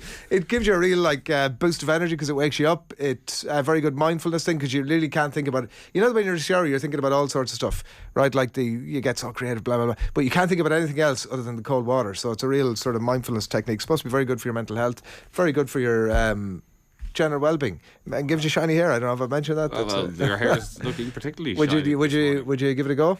I've never tried it. It just feels like unnecessary pain to cause yourself. Try it for a minute every morning for a week. Well, like most people, you know, when you're in the shower and somebody turns on the water somewhere else and it goes automatically cold, and you're really angry for the 30 seconds that someone would do such a thing. You are, but this is you deciding, I'm taking control of this thing. And I'm gonna just before you wrap up, Nathan, just give that a bash. I'm interested in Alan Quinlan's thoughts on this. Morning, Quinny. Quinny in a cold shower, eh? Well, I'm used to loads of ice baths when we were playing, so I wouldn't be a cold shower man. On occasions, if it's warm in the summer and I do a bit of a workout, I would jump under a cold shower. But Adrian's right about the benefits of it. I know some people who do have cold showers fairly regularly. It's the way forward, Quinny. It's hard to know where else we can go with this conversation. Nathan's going to report back to us in a week after he's given it a go. I will, most definitely.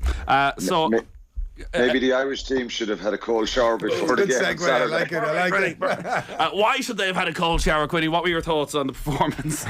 It was. Look, I think it was pretty flat. Fiji obviously made it difficult for Ireland, but a lot of mistakes, and I wouldn't get overly negative on it. Even though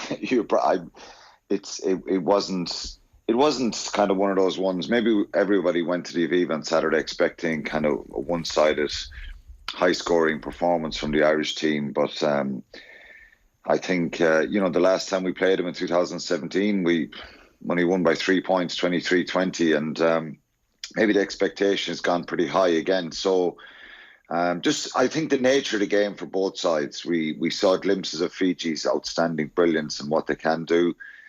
Particularly with that first try from Rovovu.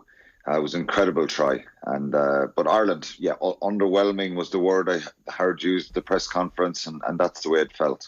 When you were in with us last Monday, I was questioning how much Andy Farrell would actually read into the A performance against New Zealand Day, that, you know, it's a sort of team thrown together, and while individuals may not have stood up, maybe you would have learned certain things. This was obviously different because he did put out an awful lot of frontline players, like the fact that Tyke Furlong was captaining the team, Robbie Henshaw back in and fit again, Jameson Gibson Park getting the start. Were there players who will feel they've really missed an opportunity a year away from the World Cup that may not get that opportunity again? No, I don't think they'll be harshly judged. I think they'll be frustrated and they'll be honest with the performance. obviously the more regular starters, I think there was probably 6 or 7 of them, wasn't there? 9 changes from the starting team against South Africa. So that's a good bit of change. And basically what you got is that bit of rust that sometimes you get at the start of the Six Nations with international teams, or in these periods of November internationals, because they haven't played games for a while together. They just have a short training block of maybe a week and a half, 2 weeks to get ready. So you're always nervous and sceptical about how you'll hit the ground running. So Ireland, obviously with the team against South Africa, hit the ground running last week, and they were really sharp in most things. Still a couple of things that they could be better at. But this team weren't able to do it, and sometimes that comes down to experience and obviously a bit of quality as well, and confidence. Probably confidence is something that's associated with this, because it's a big stage for a number of players, and so I wouldn't be kind of failing anybody as regards the test. I just think collectively they were a little bit off that, and for some of the players who probably played in the A game as well, this, as you say, was an opportunity. And Nick Timoney played well, Treadwell played well, Jeremy Loughman did well, but nobody kind of really kind of caught the eye to the point that you'd say, God, they've got to be on the team now against Australia. They have to be. You have to put them in there. So one of those ones that it was just a little bit frustrating. I think the 1 o'clock kickoff as well, and the crowd really, I think it kind of always frustrated me as a player that, there's an expectation that you've got to give the crowd something to get them going. It's probably a fact, but I think the crowd have got to play their part as well. And there was a bit of a jovial atmosphere before the game, and and that expectation was probably in the crowd, so they never really got going either. So it was, and look, the nature of the game was so stop-start. What are you grinning about? Come on, it's an international test match. It's 1 o'clock. Surely it shouldn't matter that much what time it starts. Just be up for it. Some of these lads, it's one of the biggest games of their career. Well, I would have played better if it was 8 o'clock on the Saturday evening, lads. Wasn't there also, just to take on your point, Quinny, about everybody leaves it. It was a bit of a flat game. It was very stop-start. There was a lot of fairly Irish-strewn, which didn't, the Mexican wave kicks in and everyone's sort of slightly distracted by all that nonsense. But, if you're Andy Farrell stepping away from it, you mentioned 3 names earlier on, Timoney, Loughman, Treadwell, and maybe include Jimmy O'Brien with another bunch of full test minutes under his belt. When you step away from all that in terms of maybe not starting World Cup players, but certainly in terms of a 23 or a World Cup squad, the likes of Timoney now is starting to put his name down starting to put his hand up as I'm here, put me in. Well, he has done for the last couple of years, and just on I agree with Nathan. You have to be up for these games, these 1 o'clock games. I'm not saying that's an excuse. I'm just saying it didn't help with the crowd and stuff like that. That they weren't kind of pumping for a 5:30 kickoff. We often give out about. A lot of people give out about, the alcohol situation in the Aviva and people in and out for drinks and stuff. But well, you were the one that started all that, Quinny, of course. I did, yeah, I did many years ago, and it is frustrating. But I'm just saying that when a game becomes very stop-start, and it is that early, I think it's just flat. People are expecting something to happen, and I played in those games, those 1 o'clock games away in France, where you're away with no fans, maybe a very small number of fans over there. So it is, you've got to, and I totally get the point that Nathan is saying. You have to generate your own kind of emotion and your own being up for it. And Ireland didn't do that for some reasons, but it can happen in sport. Things start to go wrong, and the opposition obviously made it difficult. They were very ill-disciplined. They were very competitive, which sometimes you don't expect them to be so aggressive at the breakdown and trying to turn the ball over. And they give away a lot of penalties. So there was a lot of stop-start to it. But I think if you look at where Ireland are at the moment, I think they're trying to develop that depth. And Timoney's been in the mix for the last kind of 2.5 years, 3 years, and he's a very good player. Plays very well for Ulster. The step up sometimes, it takes a little bit of time for players to get used to it. He's well able for the physicality. I think Cian Prendergast coming off the bench as well was an important one, and Jack Crowley. So there's always positives in, and they won the game. They scored 5 tries. I think Ireland played to their strengths and had to do that. I think I was hoping for probably the last 20 minutes, 25 minutes of that second half that Ireland would start to click a little bit more, and get a few tries and stretch out the scoreboard a little bit. But it didn't happen. But if you're South Africa and you look at their A team being beaten by Munster last week, are they in a worse position than we are? This team beat Fiji, and it wasn't a great performance. But again, it's something to not get too concerned about. I think when you make that many changes in a team. But I do think when they look at this harshly, and I like the fact that Andy Farrell was pretty honest and Tyke Furlong when they came out, I think they'll judge themselves pretty harshly here, and try and fix situations, and particularly their accuracy when they got into the Fiji in 22. Too many times they kind of turned the ball over or gave poor passes. So it was one of those games that it was difficult probably to watch for people. At the back row is also always going to be a position where there's a lot of depth, and Nick Timoney seems to have done himself no harm at all over the last couple of weeks. Jack Conan, where is he in his career right now? He comes back from the lines. You expect him to kick on from there, been a starting line. I know he's had a lot of injuries, but it does feel as though he probably hasn't had the boost and the bounce out of that you would have expected. Yeah, and it happens, Nathan. It can happen. Players who go away in the Lions tour, sometimes it's that kind of incredible high, and you got to find that bit of form again, that bit of hunger. Maybe push yourself a little bit harder. So I'm not saying that Jack Conan is not pushing himself, but it can happen. Players, David Wallace was on a Lions tour in 2001 in Australia, and he came back, and a couple of months, 2 months after, he was playing with Gary Owen for a couple of months because he wasn't getting picked for Munster. I think Dennis Leamy came on the scene, and it can happen. Players, it's hard for players to kind of keep that high consistently, and that's what makes a challenge of that difficult. So obviously Peter O'Mahony's form in the latter part of the Six Nations, what he brings in the line-out to that Irish line-out, particularly with winning the ball, but also pressure on the opposition defence. It kind of pushed Jack Conan to the bench really, and being respectful to Jack Conan, I think, to both players, I think Jack Conan coming off the bench probably brings that bit of energy and kind of ball carrying ability. That's probably where his strength is over Peters, and Peters is obviously at the breakdown and the line out.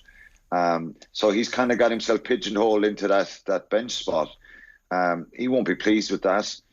And again, Saturday is a game that's, in games like last Saturday, players have got to really get a 9 out of 10 performance to really catch the eye.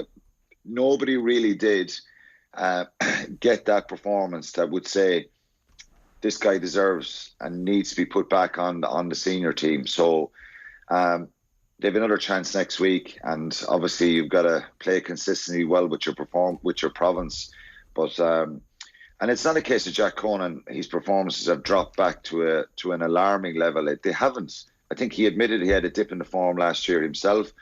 I still think he's still playing at a very high level and still a very important part of that 23.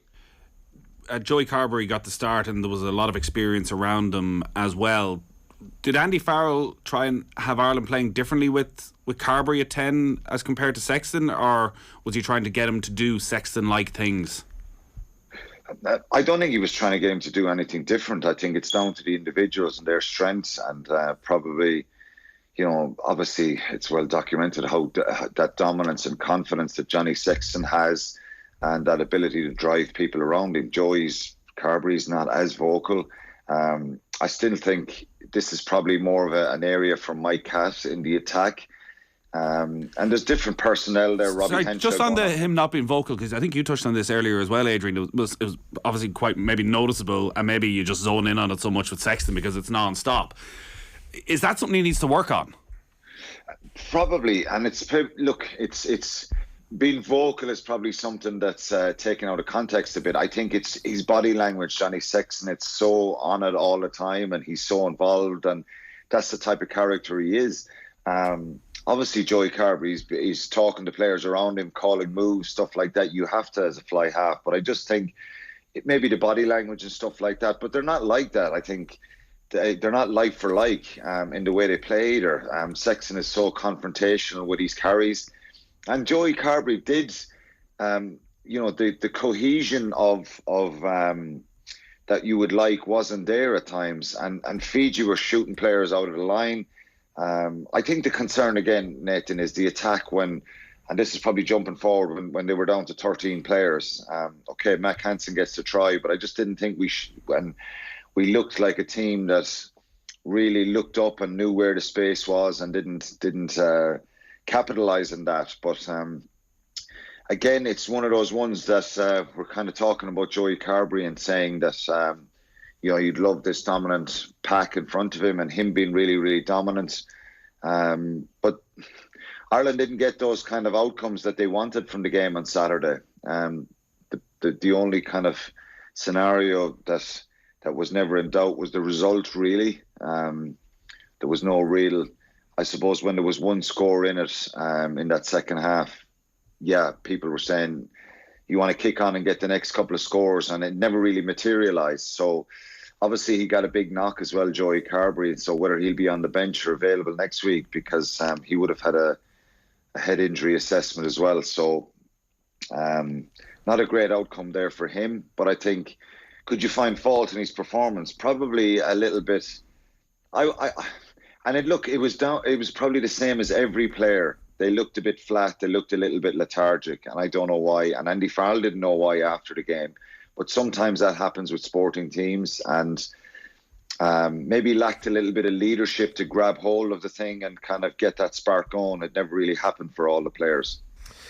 Quinny, we have two comments in here on YouTube that I want to bring you by way of the next topic in relation to South Africa. LB saying, South African viewer, and good morning to you. Boxer in a great position, lost to the top two sides by a score, away from home whilst not necessarily playing to our potential, much more to come from the box. And then Danny Mack says, South Africa, my favourites to the World Cup, major depth to their squad. What with the French technology for a decision that went against them? So the Erasmus stuff, I don't know if you've been following that on Twitter, but he's been back out again, and he's had more stuff to say. There's two sides to it. Is he right? I suppose number one, is this exactly what he should be doing, out sort of getting in front of the message and putting across that South African side, or is he beginning to lose the respect of the international rugby fraternity? I think if you look at the comments online, Adrian, he's starting to lose the public a little bit. Even some South Africans, and I found that interesting that we're not turning on him, but don't agree that I think it's a little bit too much. There was a number of videos again after the game in France at the weekend. I just think it's a bit of a, as I said to you many times, many parts, one side of me really thinks this is great, and I love the charisma and the character, and but I just think he's pushing it a little bit now, and he's going to get himself in trouble again. Yeah, he's probably heaping more pressure. Actually, this is going to start having a negative effect on his team now, because I think referees will start to really kind of circle the wagons themselves and try and protect and help each other. There's always a couple of decisions in every game that you could highlight, and I think he's just got to be careful now. I think at the weekend there was a lot, and maybe he's just better off come out, say it, and say, I think this decision is wrong, this decision is wrong, this decision is wrong. It's been put in a way that's a bit, it's like it's giving a compliment to the opposition and the crowd and stuff, but we've no excuses. And then the video's there, so... is he kind of undermining Jack Nienaber and Felix Jones and the coaches in some way? Well, he's the boss. Razzie's the boss. That's the reality of it. Who's he speaking to, do you think, when he's putting that stuff out? Like, who is he trying? What's the what's the I point? think they probably all can see and know what's happening. He's not sitting in his room doing it on his own. Somebody's cutting the video for him, and it's all. Yeah, I just think that it's look. I just think that it could backfire a little bit. It could. I'm not saying it will. I think one of the comments came in there from was it a South African person there talking about South Africa, and I kind of agree with what they're saying about physically being in, very dominant. Not very dominant against Ireland, but really they could take a lot out of that loss. Again, against France, going down to 14 men. I thought they played, and when they had to play, and dare I say it, if South Africa actually back their attacking game, for me, they will be the favourites and will win the World Cup. They have so much strength and power, and they're so well coached. Defensively, so hard to break down. And that game Saturday night was incredible, and could easily have won it. I think they did put France under a lot of pressure, but South Africa have got a fair bit of criticism at times with their direct approach and their kicking game, but France have kind of slipped in under the radar as probably potential World Cup champions here, who kick the leather off the ball. They don't play around within their own half. They get into that kick tennis situation a lot, and we saw that last year in the Six Nations, and they were very successful at it, and it's difficult at times. So I think the team that's going to win the World Cup is going to have to add some attack to that, to a number of performances. And obviously we saw a different side to South Africa's game on Saturday night because they had to, particularly their counter-attack, and they looked very, very dangerous. So I think they could feel a little bit aggrieved with one or two things. The yellow card for Dian Fourie was a big turning point, because obviously France scored off that, and South Africa went down to 13 men. And that did open up a bit of space and change the momentum of the game. But going back to Rassie, I just think maybe one video would have been enough, but there was a number of them, wasn't there, after Saturday night? At the game of the weekend, the World Cup final on Saturday morning, I don't know if you saw this, 11 tries. New Zealand beat England 34-31. England 14-0 up after the first quarter, get a player sent off, have a chance to win it right at the end, kick to the corner. I think they scored, was it 26 of the last 34 tries was from rolling maul. They think, this is us, we're about to win it, and New Zealand steal the line out. It was unbelievable. Did you see any of it, Quinny? I didn't. I was keeping an eye on Italy. Yeah, I was, and we were down to stadium pretty early. Italy and Australia. That was an incredible result for Italy. And they, we're obviously playing Australia on Saturday night, but I didn't see the rugby league stuff. But to see the scenes in for Italy, they've beaten Wales, Samoa, and Australia in the last 3 games. So back in the Six Nations, obviously, when they beat Wales right at the end, the last game, it's I think they're kind of building a little bit nicely, and it's nice to see that. But that game on Saturday was outstanding. They beat Australia 28-27. Just before you go, Quinny, some very sad news out of Munster over the weekend with the passing of Jerry Holland, just 66. A real pivotal figure in the history of Munster rugby, as a player, as a coach, as a team manager, was there for some of your best ever days. Yeah, it's very sad. And Jerry had an illness for a couple of years, and obviously in the last short period of time, it got worse and it got serious for him. And it's incredible. You think of Paul McNaughton last week, someone who was manager of Ireland when I was there as well, and very, very popular with all the Irish players when he was involved with Ireland, particularly that Grand Slam winning team. And Jerry Holland, so many fond memories of Jerry. He was a real kind of players manager. He got on so well with everyone.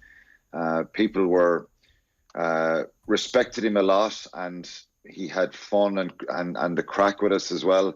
But we knew not to cross Jerry, and he was a brilliant part of our setup for many years. And so many of the players are kind of shocked and saddened by that. And he's obviously Billy's dad as well, so it's a very difficult situation for the Holland family. And Jerry was such great fun. He was a joy to meet up when you went into the squad. He wasn't a manager that you were trying to avoid. He was someone that we had great respect for, and the players loved him. We actually loved him. He was when I went into Munster, first of all, and I played for Munster in '96. They gave us contracts in '97. Jerry was the manager, and I didn't have a lot of bobs. I was just out of giving up my job. And we were travelling up and down to Cork and in and out to Limerick, training in different camps. And after a couple of months of being together, I put in a hefty expenses bill for mileage to Cork. And Jerry kind of pulled me aside after a couple of months, and he said, "Look, your expenses came in there. I just wanted to have a chat about them with you." And I remember thinking, God, I said to Jerry, did I get him wrong? Did I kind of put in too much, or should I put in more, or the numbers wrong? And he said, "Listen, there's only one small problem." He said, "You're putting in mileage for driving to Cork, and just so you know, Quinny, you don't have a car." So I didn't actually have a car, and he passed the expenses anyway. And I remember thinking, God, he's sound out. He's brilliant.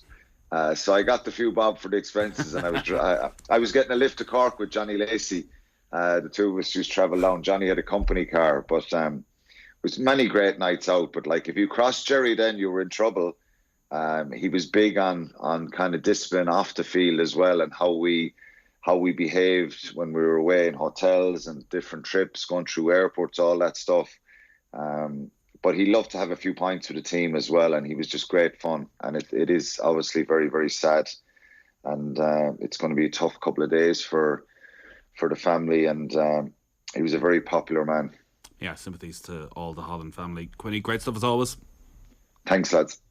You can get your comments in on YouTube or on any of our social channels. You were there. Why do Ireland struggle to deal with having an extra player? I think that point might be sort of related to a broader point, but I think against Fiji particularly, this, as I do appreciate that this sounds slightly bizarre, because there was a portion of the game where they were down to 13 players. It's probably no worse team to be playing who are down to 13 players, a bit more space in the pitch, so they don't need to get clogged up with numbers in the middle of the park, and they can spray it wide. And I would need to look back, but I don't think that they did particularly bad against us while they were down to 13 or 14, so there's a bit more space for them. So I think you need to look through that as well. And like, look, I don't know, maybe I don't know what planning goes on behind the scenes in terms of, like, our own discipline generally tends to be pretty good. I'm sure they plan for scenarios where the opposition are down to 14 players for a period of time, but it's very hard. Like, is it a prop that goes off? Is it a out half that goes off? It's very difficult. I mean, very difficult. I don't know. All right, after the break, we're going to go through all the morning's top stories with Cathal Mullaney and Kathleen McNamee. First, though, here is Vinnie Perth's thoughts after the classic yesterday, Aston Villa's 2-1 win away to Brighton. Back after these.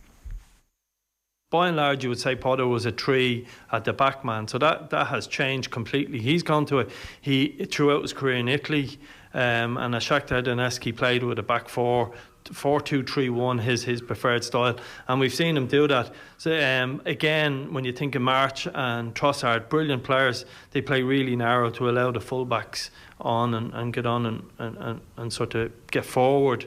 Gross being the right back today, and it just didn't work for them. But there's been small but seismic. What's that word I'm looking for? Systemic. Yes. Or system changes to the system. There's been some huge changes to the system, but they've been small and different bits and pieces, because it's ultimately with the same personnel, I suppose, is the point. And but there's been a real change to them. That sort of 4-2-3-1 shape. But it looks like Brighton are crying out for a centre forward. They have been under Graham Potter, and they still are under this new coach. And but there's been a lot to be impressed about them. But the big challenge comes when you play like Aston Villa home on a Sunday.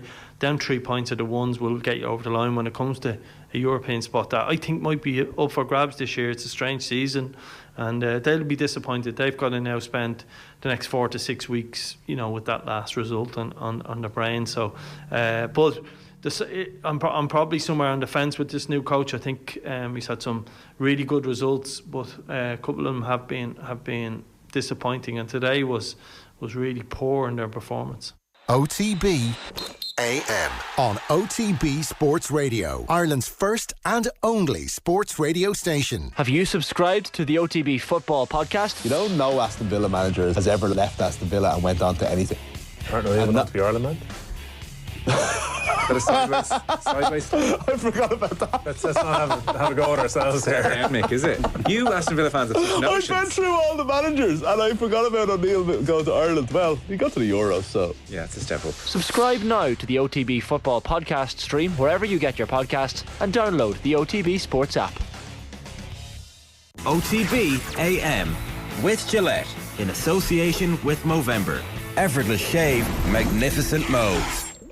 All right, you are welcome back. It is Monday's OTB AM. Nathan and Adrian with you this morning. Get your comments in on YouTube or on any of our social channels. It's not just myself and Adrian though, because Cathal Mullaney and Kathleen McNamee are in studio as well. It's a packed house for the rest of the morning.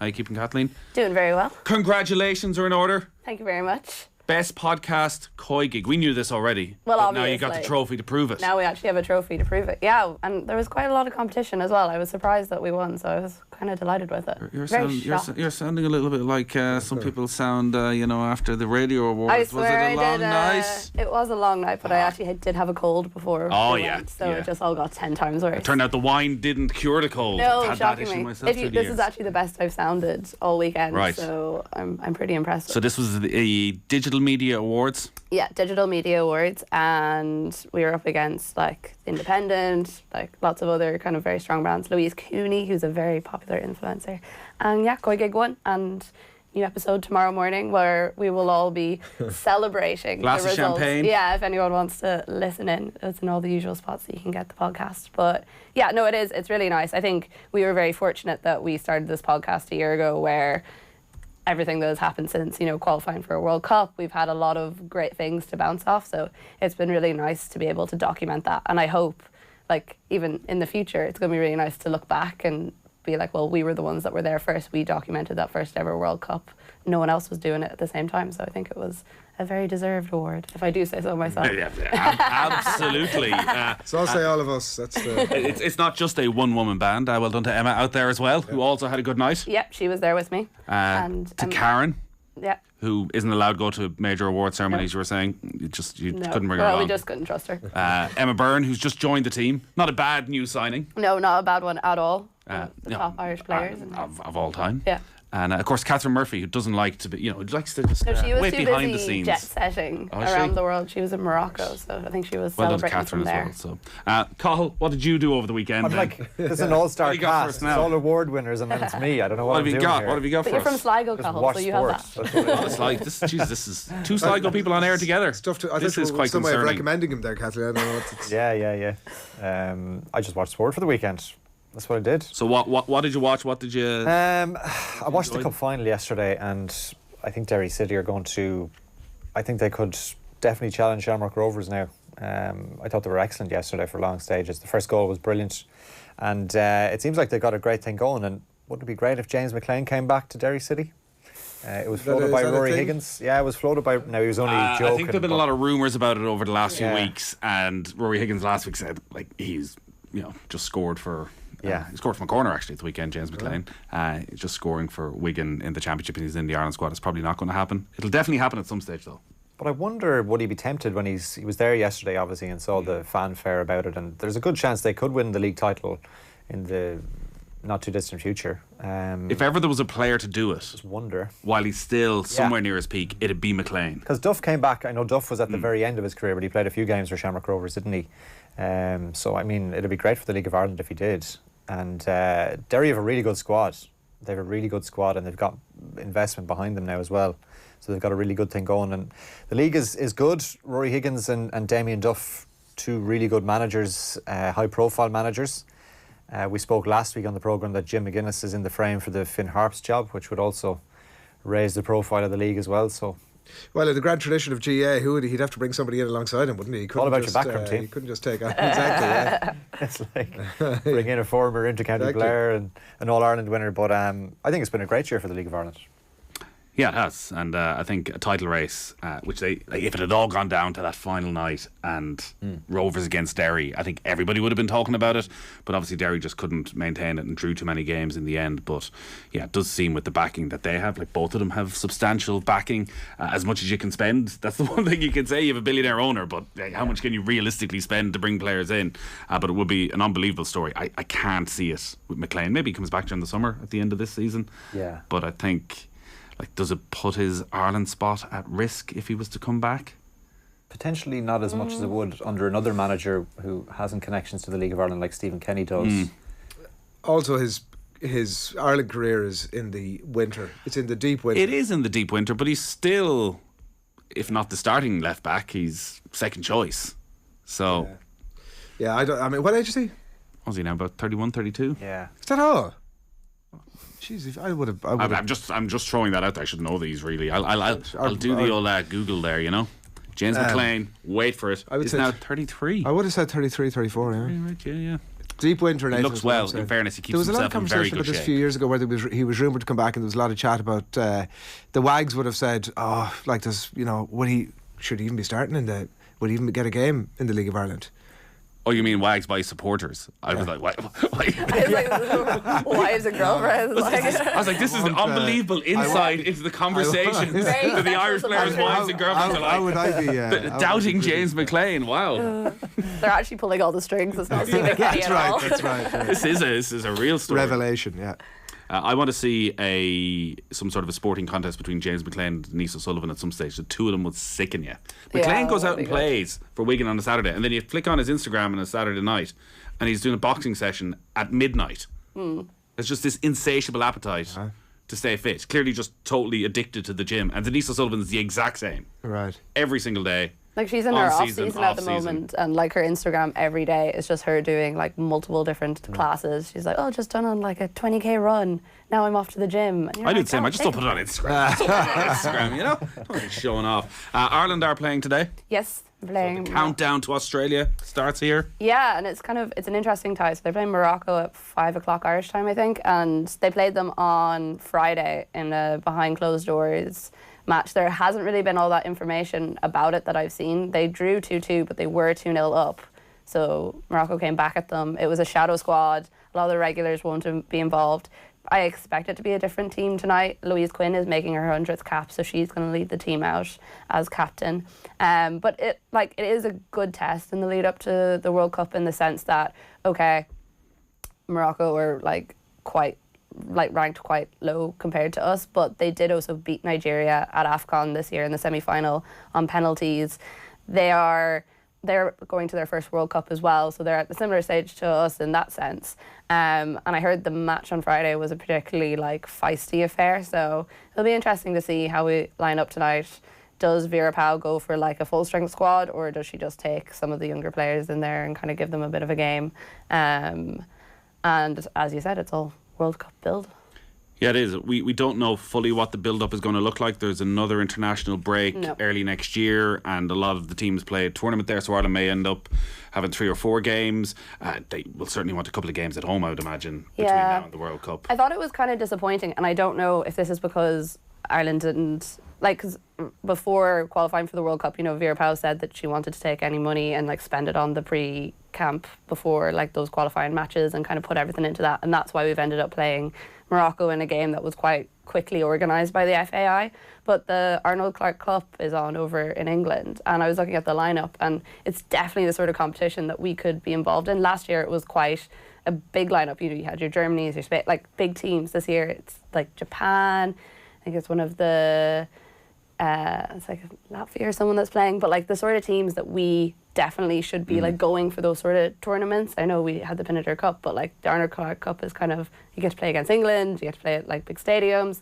So I understand that the FAI may not have even been in the bidding process for it, but if we can get ourselves into those sort of tournaments, even past this year, I think it would be really good for Euro qualification or anything else. Although with the League of Nations happening, we may not want extra games.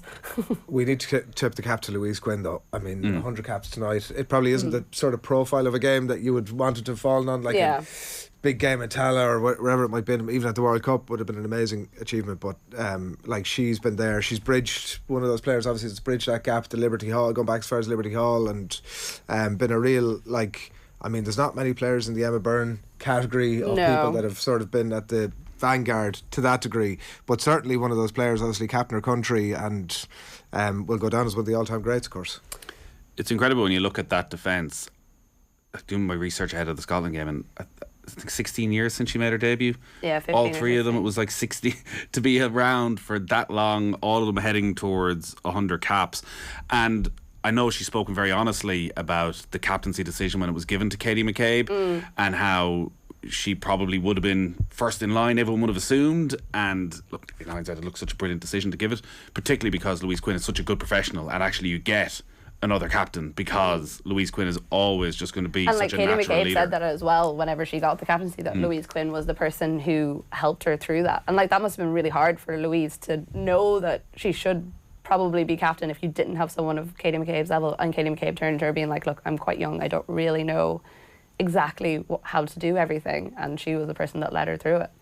So that game on this evening, we'll see what Vera Pauw decides to do. I think Vera Pauw's going to be on tomorrow morning show, actually, so we'll get the reaction from Vera Pauw then as well. But she'll obviously want to get the bit of balance of giving some game time to players who were probably on the periphery during qualification, while also maintaining the core of the team, so you can learn a lot about them. So making sure Katie McCabe starts and Denise O'Sullivan starts, and Denise O'Sullivan's out of season at the moment, so probably wants that game as well, because she always named big squads. Like, this is going to become a big talking point as we get closer. Like, the squad is 23. Vera Pauw has already been questioning of that the men's World Cup is 26, the women's is 23 players.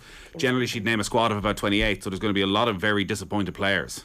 Yeah, and this is something that I said after we qualified, because it's almost like we've like grown to love this team so much because they qualified us for the World Cup, but you've no idea like which of these players are actually going to be there in a year's time. You know, Katie McCabe, I don't even want to say it, she could get injured before the World Cup or something, and then like what are you doing, how are you replacing? And we already have the likes of Jesu and Ellen Malloy, who Vera Pauw very early days has said definitely won't be making the World Cup, and they won't be back in time for the World Cup next year. So that's also a great place for some of the younger players to come in and kind of say, well, look, I want to stake my claim.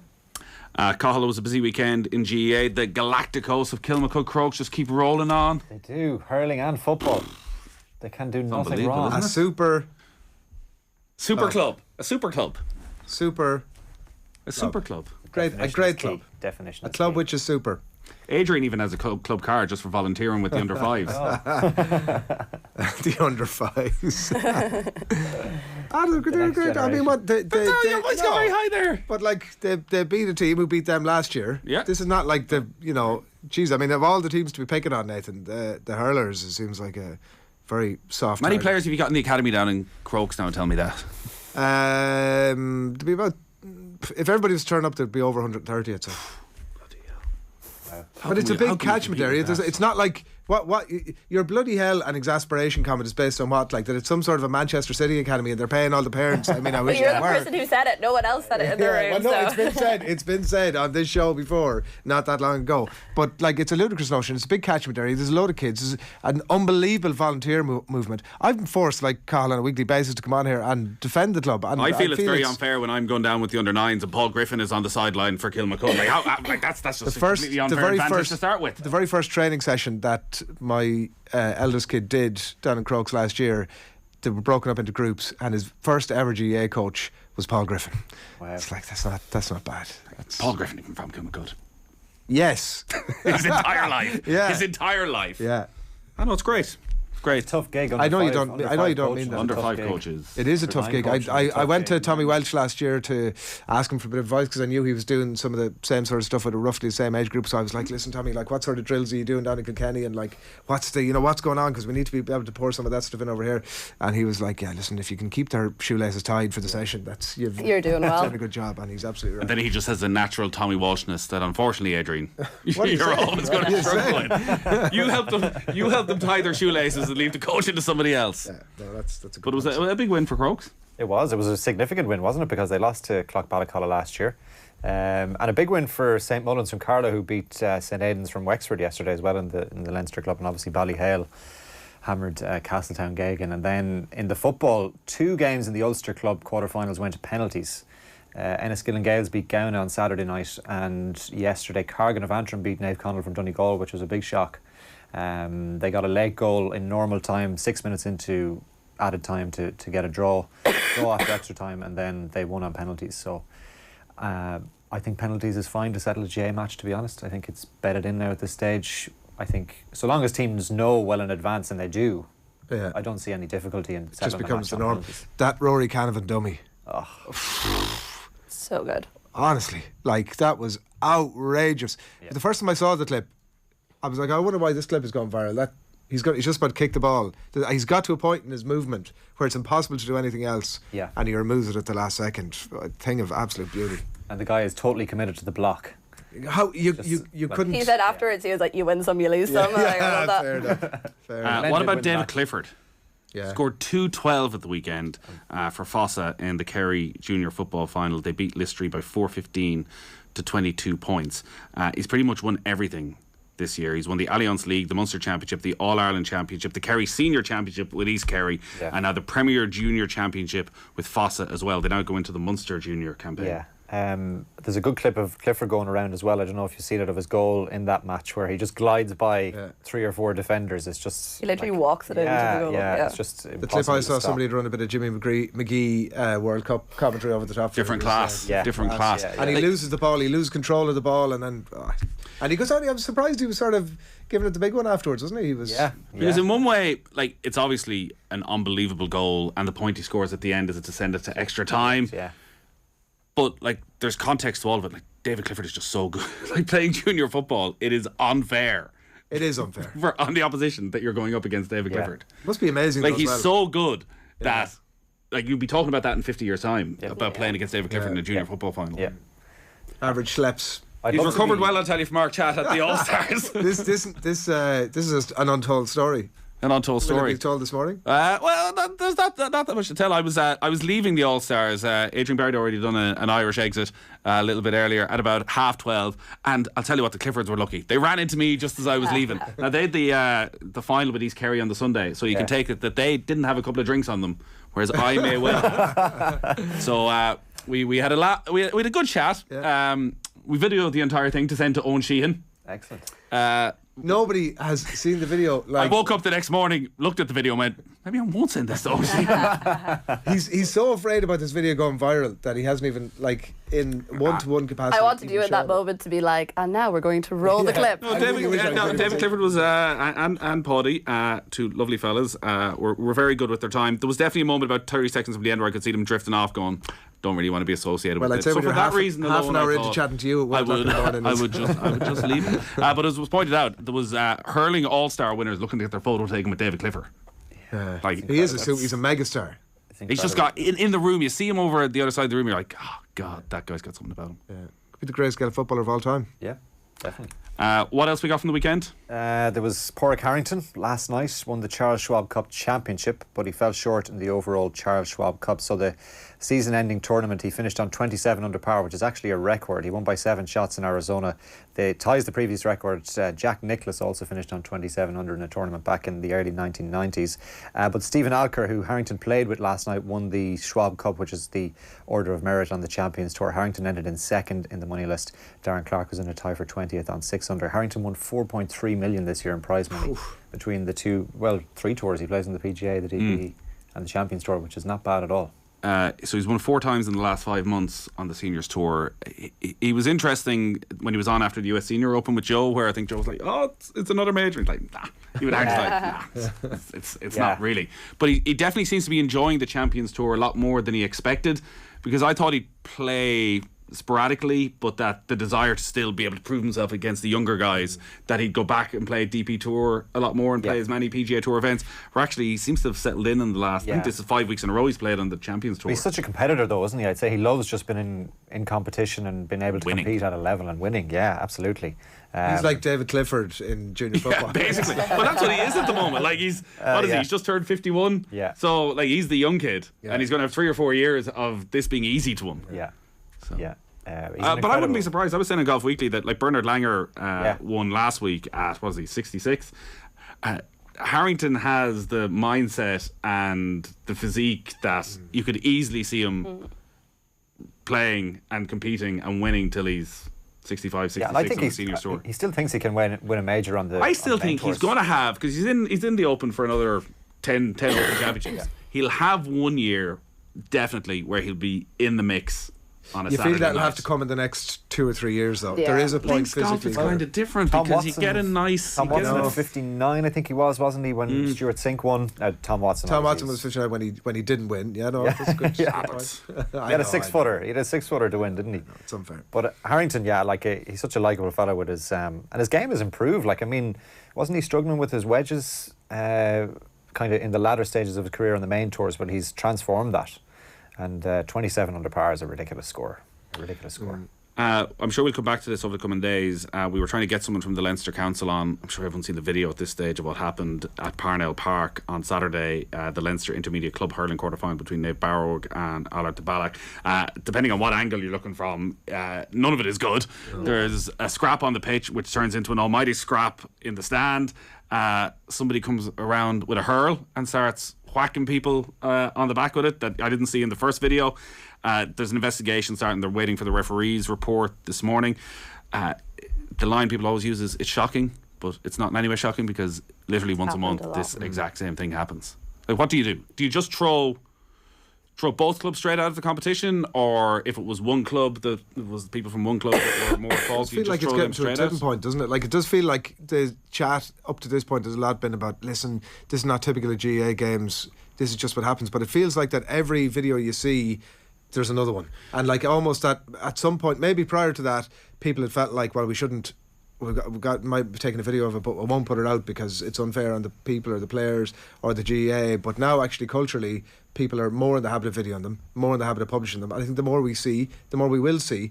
And I do think that we need to stop saying this is untypical. Of course there are. Of course it's like 1%. Well, I think the point is less. Yeah, exactly. There's 1,000 games over the weekend. This happens in one of them. We shouldn't be using that as a get-out clause for anything. It needs to be. I do think that something significant needs to happen. Whether that's obviously individual punishments, and there's so many angles of that stuff at the weekend that I'm sure there's a lot of people with a lot of concern this morning about whether they'll be allowed to be involved in GAA going forward. But at some point or another, you do need to take another step, which is probably in relation to the club or some sort of fines, or if it's not that, it's the holding back of funding. But it feels to me like we don't need to get too sort of pearl clutching about it, but there does need to be action taken over it. It just can't continue. Like, I mean, there's you know, like, but it is a cultural thing that somehow somebody thinks, I have a hurl in my hand in the stand, and it's okay. And when it kicks off, I'm going to go down and get involved in so this. what the GAA, the leadership that the GAA need to show is that person needs to have in their mind, needs to be able to think straight away about the consequence of their action. That's the only way forward here. And like, you don't want to be all think about the kids, but like, I mean, there are kids and stuff at that game, and you're witnessing that, possibly in the middle of that. Like, I really think that they're, you know, obviously they will follow whatever protocol they have in place in relation to investigations and whatever else, but I would like to see often and regular communication from the GAA about this. And like you say, we have a request in, we haven't had anybody to come on and speak to us about it just yet.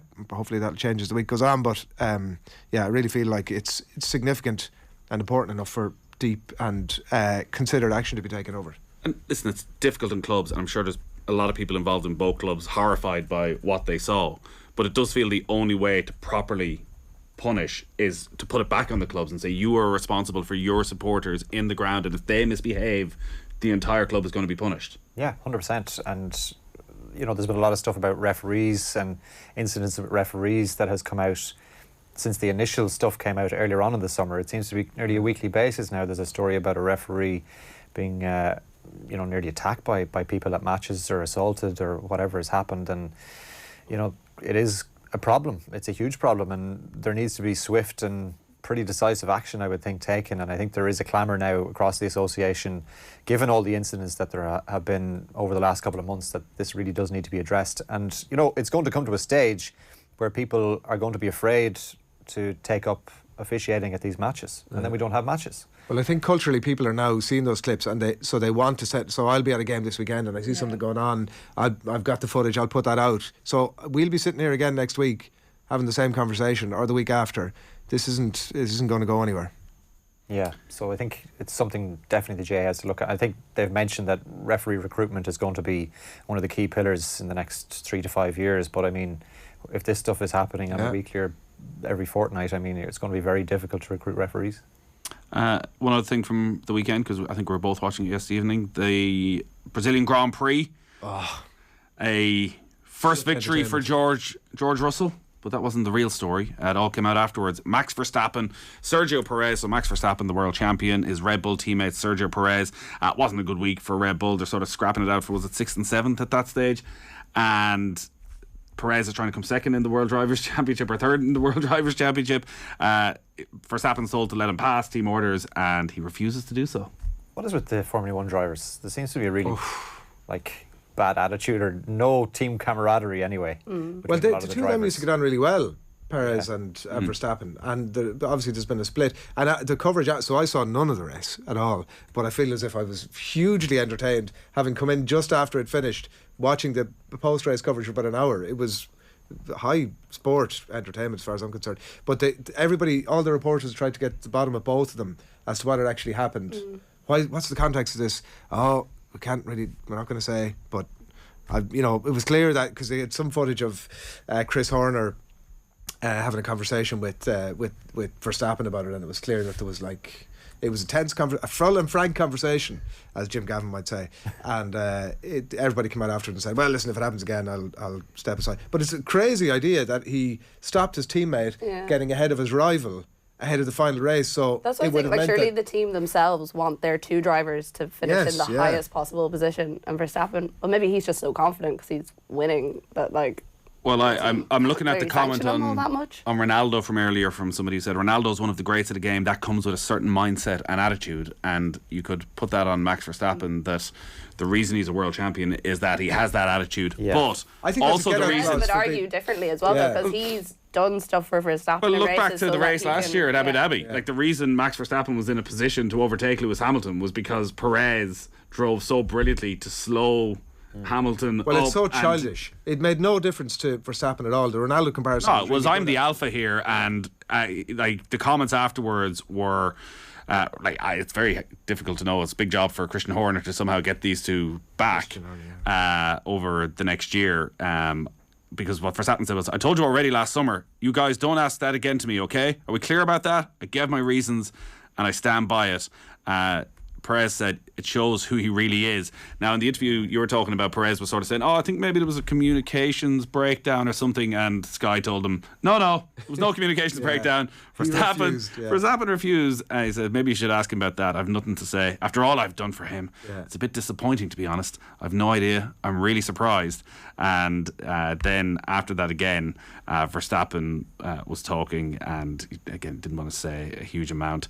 I get my reasons why I didn't do it. I think everyone understood that. It was good that we finally all sat together. I think we're professional enough to move forwards. He looked like a spoiled child. He looked like a scorned child afterwards. Verstappen, when he came out, he was like, I've done that thing, but we've spoken about it, and if it happens in Abu Dhabi, I will get out of the way. It's it is an interesting dynamic in terms of the player versus the power of the driver versus the power of the team. But geez, it was really, because they'd asked him 3 or 4 times over the radio to pull in. Christian Horner said he's going for second places between Perez and Charles Leclerc, and he said if it's a straight fight, Max can help in any way, he will do so.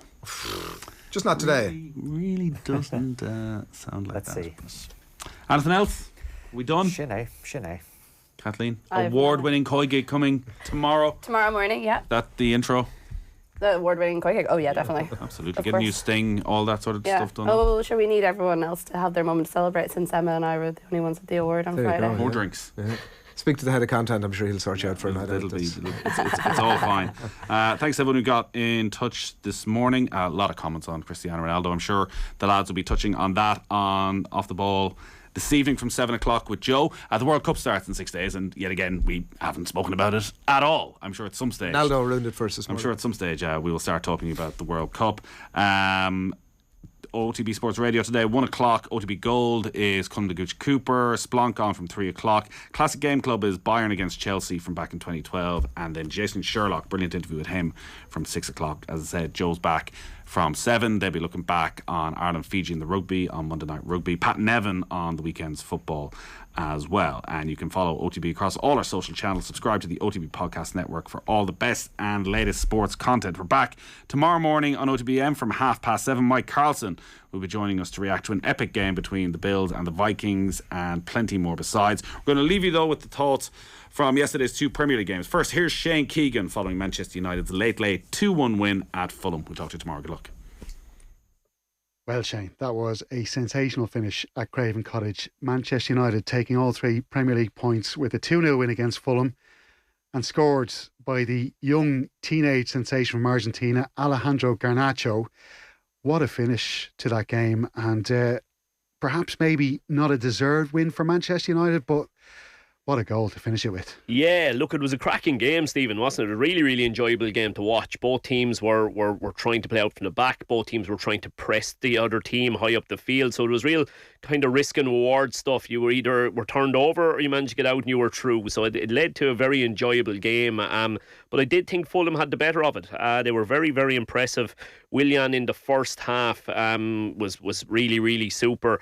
In the second half, probably from an attacking perspective, Daniel James was the one who really took it to them in the second half. He was very, very good and instant impact with his goal. But yeah, Polinia was outstanding throughout the whole game, and I think Fulham will be looking back at that game and wondering how the hell they've managed to come away from it without any points. But look, we got big impacts from substitutes, that's for sure. And look, what do you say about this young fella? He's been a lot of hype all week. He was really, really good in his last couple of appearances, and from the moment he came on today, it's just, I know it's cliche, but it's that he is the ultimate example of edge of your seat player. As soon as he gets it, you're on the edge. Me and you were both leaning forward every time that he got the ball. You're waiting for something to happen with him. And look, I suppose just around the time where the game, I think you had actually uttered the phrase, it may be starting to peter out. Garnacho gets the ball and plays the 1-2 with Eriksson, and absolutely jet-heeled to get onto the return pass, and such a cool finish. Before we get deep into United then and Garnacho, interesting what you were saying about Fulham there and just how well they played, because we know they were missing Alexander Mitrovic, their star man, who's got 9 goals. That's so important for them if they're to stay up. We know he will be back after the World Cup, of course. You can understand maybe minding himself before the tournament as well, but he had a foot injury. Then they had suspensions to Kenny Tete and to Harrison Reed as well, 2 very important players for them. So to come out with a performance like that against Manchester United must give them, despite losing, will give them maybe just a little bit of confidence, because they also really pushed Manchester City to the pin of their colour last week and were unlucky to lose that game at the death to a penalty award to Kevin De Bruyne. So what I'm saying, I suppose, is just the confidence they've gained from these 2 defeats will be pretty good, I'd imagine. Yeah, and I'll tell you what they've done is they've shown a huge amount of tactical flexibility, because I'll be honest with you, looking at their numbers this year and looking at that game last week, I assumed they were going to be quite passive today. I really did. I thought they'd drop off and allow United to have the ball, but it was anything but. I mean, for a team that have averaged around 42% possession so far this season, they had a hell of a lot more of the ball than United had today. I'm not sure what the exact numbers were, but I'd imagine they came out the better side of the possession. As we said during the commentary, Tom Carney coming into centre of midfield, I thought he was absolutely excellent alongside Polinia in there, and they were very, very impressive. Look, there was no doubt in the first half, we were talking about at half-time how much they missed Mitrovic. To be fair to Vinicius, I think he improved in the second half. He still wasn't Mitrovic at the end of the day.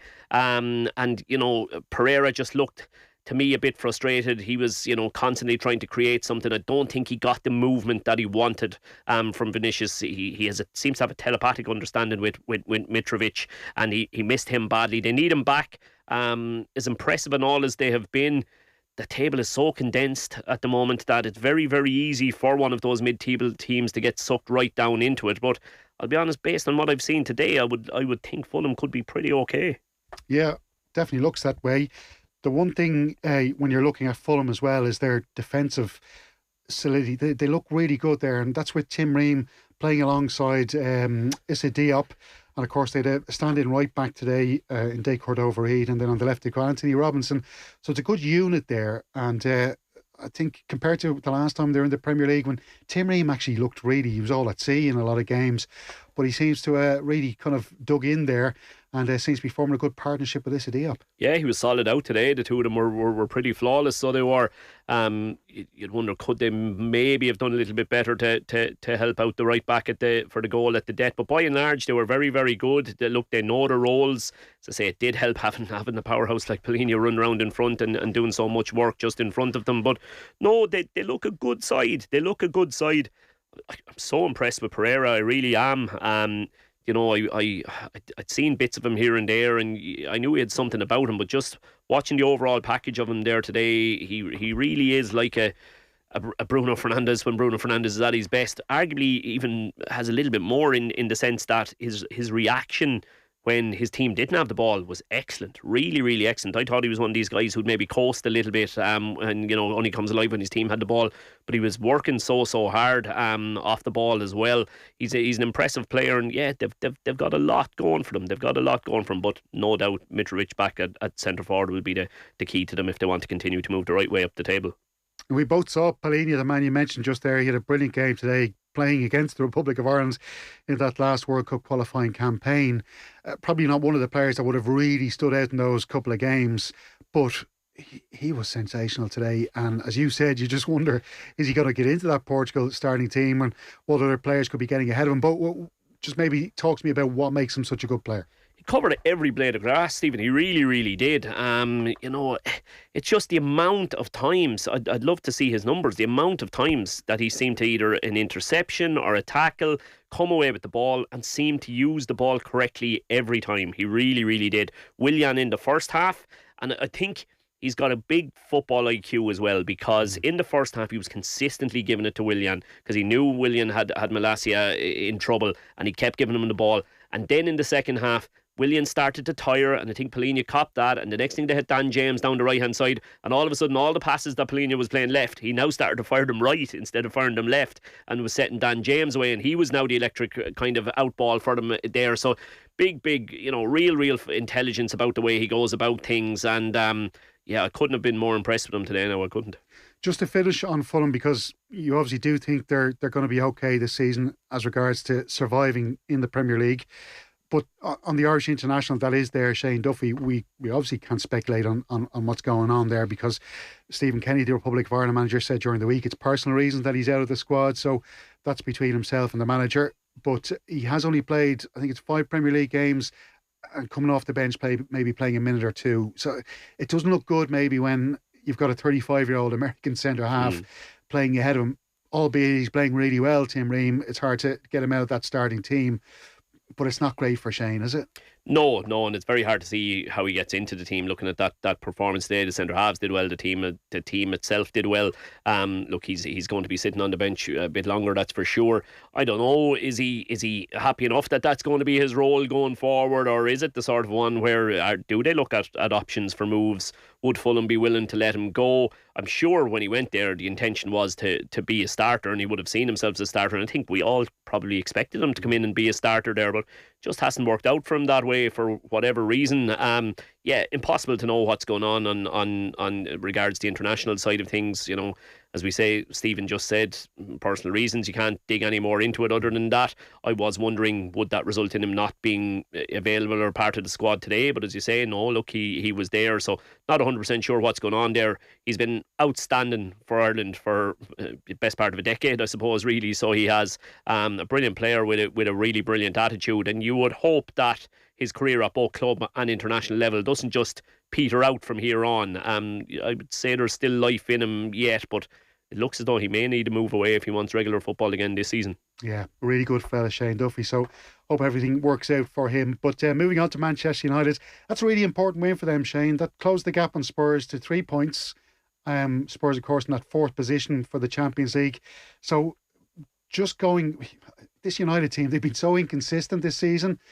But even with that in mind, and also the fact that Ten Hag still seems to be searching for his best team, to be just 3 points off the top 4 with a game in hand over Tottenham, that's pretty good when they're going into the World Cup break. Look, there's 2 ways for Ten Hag to look at today's game. You know, on the positive, on the plus side, he's got to be absolutely delighted with 3 points there, because that, Fulham are a good side. I don't think too many people or too many teams are going to go there and come away with 3 points. So he has to be, really, really happy with that side of it. But the performance, like, how many of his players played well today? Like Martial, not good enough for me. Alanga, not good enough. Bruno Fernandes, awful, really, let's be honest. Rashford, so. Malacia really, really struggled in the first half. Really, you're looking and you're saying Casemiro was decent, Eriksen was decent, 2 centre-halves did well, Luke Shaw, but at least half his team, didn't have a great performance, really, so they didn't, and they've got out of jail because a talented teenager has come in and bailed them out. So there's huge room for improvement. As I say, look, they'll be delighted to pick up 3 points on a day where they were well below their best, but he'll also be a little bit concerned as to why was the performance, so far off what they're capable of. When you look at, excuse me, just maybe to pick up on Fernandes, because you mentioned him, and I know during the commentary you gave him praise for that, for setting up the goal for Eriksen, but after that then he just seemed to fall away, didn't he? And there was some stuff that he did in the second half. You were just kind of scratching your head, kind of thinking, how can a really top pro and one of the inspirational figures in that Manchester United dressing room do things like this? Yeah, and look, his body language as well, at times it lets him down. As I said to you, it was his 100th appearance for Manchester United today, and only 3 players ever in the Premier League have managed to amass more goals or assists over their first 100 games. Like, that's how influential he has been. He has been an outstanding player for Manchester United, and for whatever reason, we've seen of late again that he seems to step up and be even better when he doesn't have to share the pitch with Ronaldo. But that wasn't the case today. He had 1 or 2 moments, so he did well for Eriksen. He did well for the one where he tried to put Martial in behind, but the keeper did sweep very, very well. But overall, his contribution was poor. A lot of sloppiness, and a lot of pouting again. And we've all seen that clip during the week where he's tried to buy the foul, and he's kind of public enemy number 1 at the moment. So he is, and rather than rise to that challenge today, he didn't seem up for it. Look, we spoke earlier about, who's minding themselves. I think there was definitely maybe an element of that going on with him today too. And just looking at the United squad, because, excuse me, I'm sure Ten Hag will be happy where he is at the moment with the position in the table, with the squad that he has there. And look, they had injuries today, the likes of Varane, Dalot, a lot of important injuries in important positions, but he'll be happy to get where he is with that squad. But when you look at the squad in general, there seems to be not too much balance in that squad. I think he still has a bit of rebuilding to do there over another couple of transfer windows. Yeah, he does, because, you made the good point when I said that I wasn't too sure if moving Fernandes to the right-hand side was the best way of trying to shore up the right-hand side defensively. You made the point, well, who else had he? What other options had he? Yeah. There wasn't anybody he could go to there that he knew would go in front of Malacia and do a good shift going up and down the field for him there. So his options really were thin on the ground today. We spoke about, with Joe about Martial before the game. It's just, you literally don't know what you're going to get with him every time he steps out onto the field. Alanga, he's well and truly been put into the shade by Garnacho now. At this moment in time, you'd be looking and you'd be saying, how Garnacho couldn't be a regular starter when they come back. I really don't know, because he's exactly what they need on the field. They got away with not starting him today. They're not going to get away with not starting him, in every game. And what do you think of the argument that, well, he's young, as you and Joe spoke before the game as well, quite correctly, that, there was talk before this game about his attitude, that Ten Hag himself made a point of it, and I think it was Eriksen as well. But so how do you find the balance there between, we got to be careful with this fella, bring him into a professional career really slowly and steadily, but he's doing really, really good things and scoring winning goals, so maybe we do have to start him in every game. I'll be honest, Stephen, I'd let him at it now. I'd let him at it for a while, and look, you give him a handful of games, he might be electric in the first 2 or 3, then fellas might start to figure him out a little bit more, and it might tail off towards game 4, game 5, and then pull him back out of the side then. And now start to give him a few minutes here and there. But, if with the confidence level he's got at the moment, and, the place becomes electric when he's on the ball, to me, I would think he has to get a run of games. And as I say, I understand, you can't they can't be heading into the second half of the season relying on this man week in, week out for the whole second half of the season. Don't get me wrong, that's not what I'm saying. But I'd give him a little run at it now for the next while, so I would most certainly. And then, as I say, then maybe pull him back out after 3 or 4 games. Just to finish, Shane, we are going into the World Cup. Who's your fancy? Who's my fancy? Look, it's maybe the heart over the head a little bit, but I'd absolutely love to see Argentina do it. I'm Messi, to me, I've never seen anything like him in my lifetime. I think he's absolutely exceptional, and I think the only thing that people can hold over him is that he hasn't won a World Cup, and I'd love to see him be able to put that one to bed. Absolutely. Thanks a million, Shane. Well, Vinny, we thought we'd miss the Premier League when it was gone after having to sit through Brighton 1, Aston Villa 2. Bring on the World Cup is what I say. Yeah, that was a tough match, and that was at times hard to watch. I think Brighton will be disappointed in themselves. I thought that was a real opportunity to finish this part of the season heading into the Christmas break with a big 3 points and moving into those European spots and putting pressure on the teams ahead of them, but ultimately just lacked a little bit of belief on the final third, and they don't score enough goals under Graham Potter, and that's continued now. And to be fair, you must say that Aston Villa, from a structural point of view, were very good and organised and probably ran out worthy winners. Danny Ings being the difference on the day. Yeah, if there was a difference between the two sides, it was the two. I know they weren't wearing number 9, both of them, but it was Danny Ings and Danny Welbeck, and the impact that Danny Ings had on his team, not just with the goals, but also his ability to win the ball back from deep, to bring the players around him into the game. Yeah, his whole play was excellent, and I would imagine if Ollie Watkins wasn't sick, he probably wouldn't have started, but it just shows you that's the little bit of luck you need as a manager. And I think Emery's start has been really good. The way he's sort of come up with this sort of new formation. John McGinn was operating off the right, and we seen that the way he won the penalty, and Danny Ings tucked it away brilliantly. So yeah, Danny Welbeck was really poor. Really didn't give Brighton a platform any way, shape or form. But at the same time, you must say that Trossard and March needed a little bit more quality in them wide areas to help out your striker, but ultimately they lacked that little bit of quality in the final third. And Villa took the probably 2-3 chances they had. They took 2 of them and took them well. 3 wins in 4 league games for Aston Villa since Steven Gerrard left. Tactically, what are you seeing then differently that's allowing it? Certainly feels the attacking players to play with a bit more freedom. Is that more a mental thing, that the weight and the pressure that was there under Steven Gerrard is gone, or actually are you seeing something different over the last couple of games from Emery compared to Gerrard? Yeah, so there's 2 things. One is there was no doubt there was a sort of heavy cloud over the club when Gerrard was there. There was people questioning whether he was the right man or not. We don't know how good Steven Gerrard is as a coach. That will play out in time. But ultimately, the difference is that cloud is gone and there's a little bit more freedom in the club. But also the tactical change from them. I know the personnel changed today because they had that sickness, missing Ollie Watkins and Bailey today. But they play with a 4-4-2 almost, but the 2 wide men join in and make it really compact, and that allows them press teams. So when they haven't got the ball, Emery has them as a 4-back 4 narrow midfielders, and the 2 up front who are and that allows fullbacks to get on at different stages. So tactically he's made some small changes, nothing major but small changes, and I think ultimately the team is really working for itself again. As I said, when you lift that dark clouds out of your club, these are good players at Aston Villa, and they've started to get the rewards for it. They've been some really good results. They've been generally with Gerrard's players, with Gerrard's sort of different bits and pieces, but there's no doubt him leading the club has given him a huge boost. What about Brighton then? Since Graham Potter left, it was a slow start for Roberto De Zerbi. 5 games without a win, had back-to-back victories coming into this one. In front inside a minute, we'll feel it was a real missed opportunity to move up to 5th in the Premier League table. What changes have you seen at Brighton compared to the Potter era? Oh yeah, so tactically it's been huge.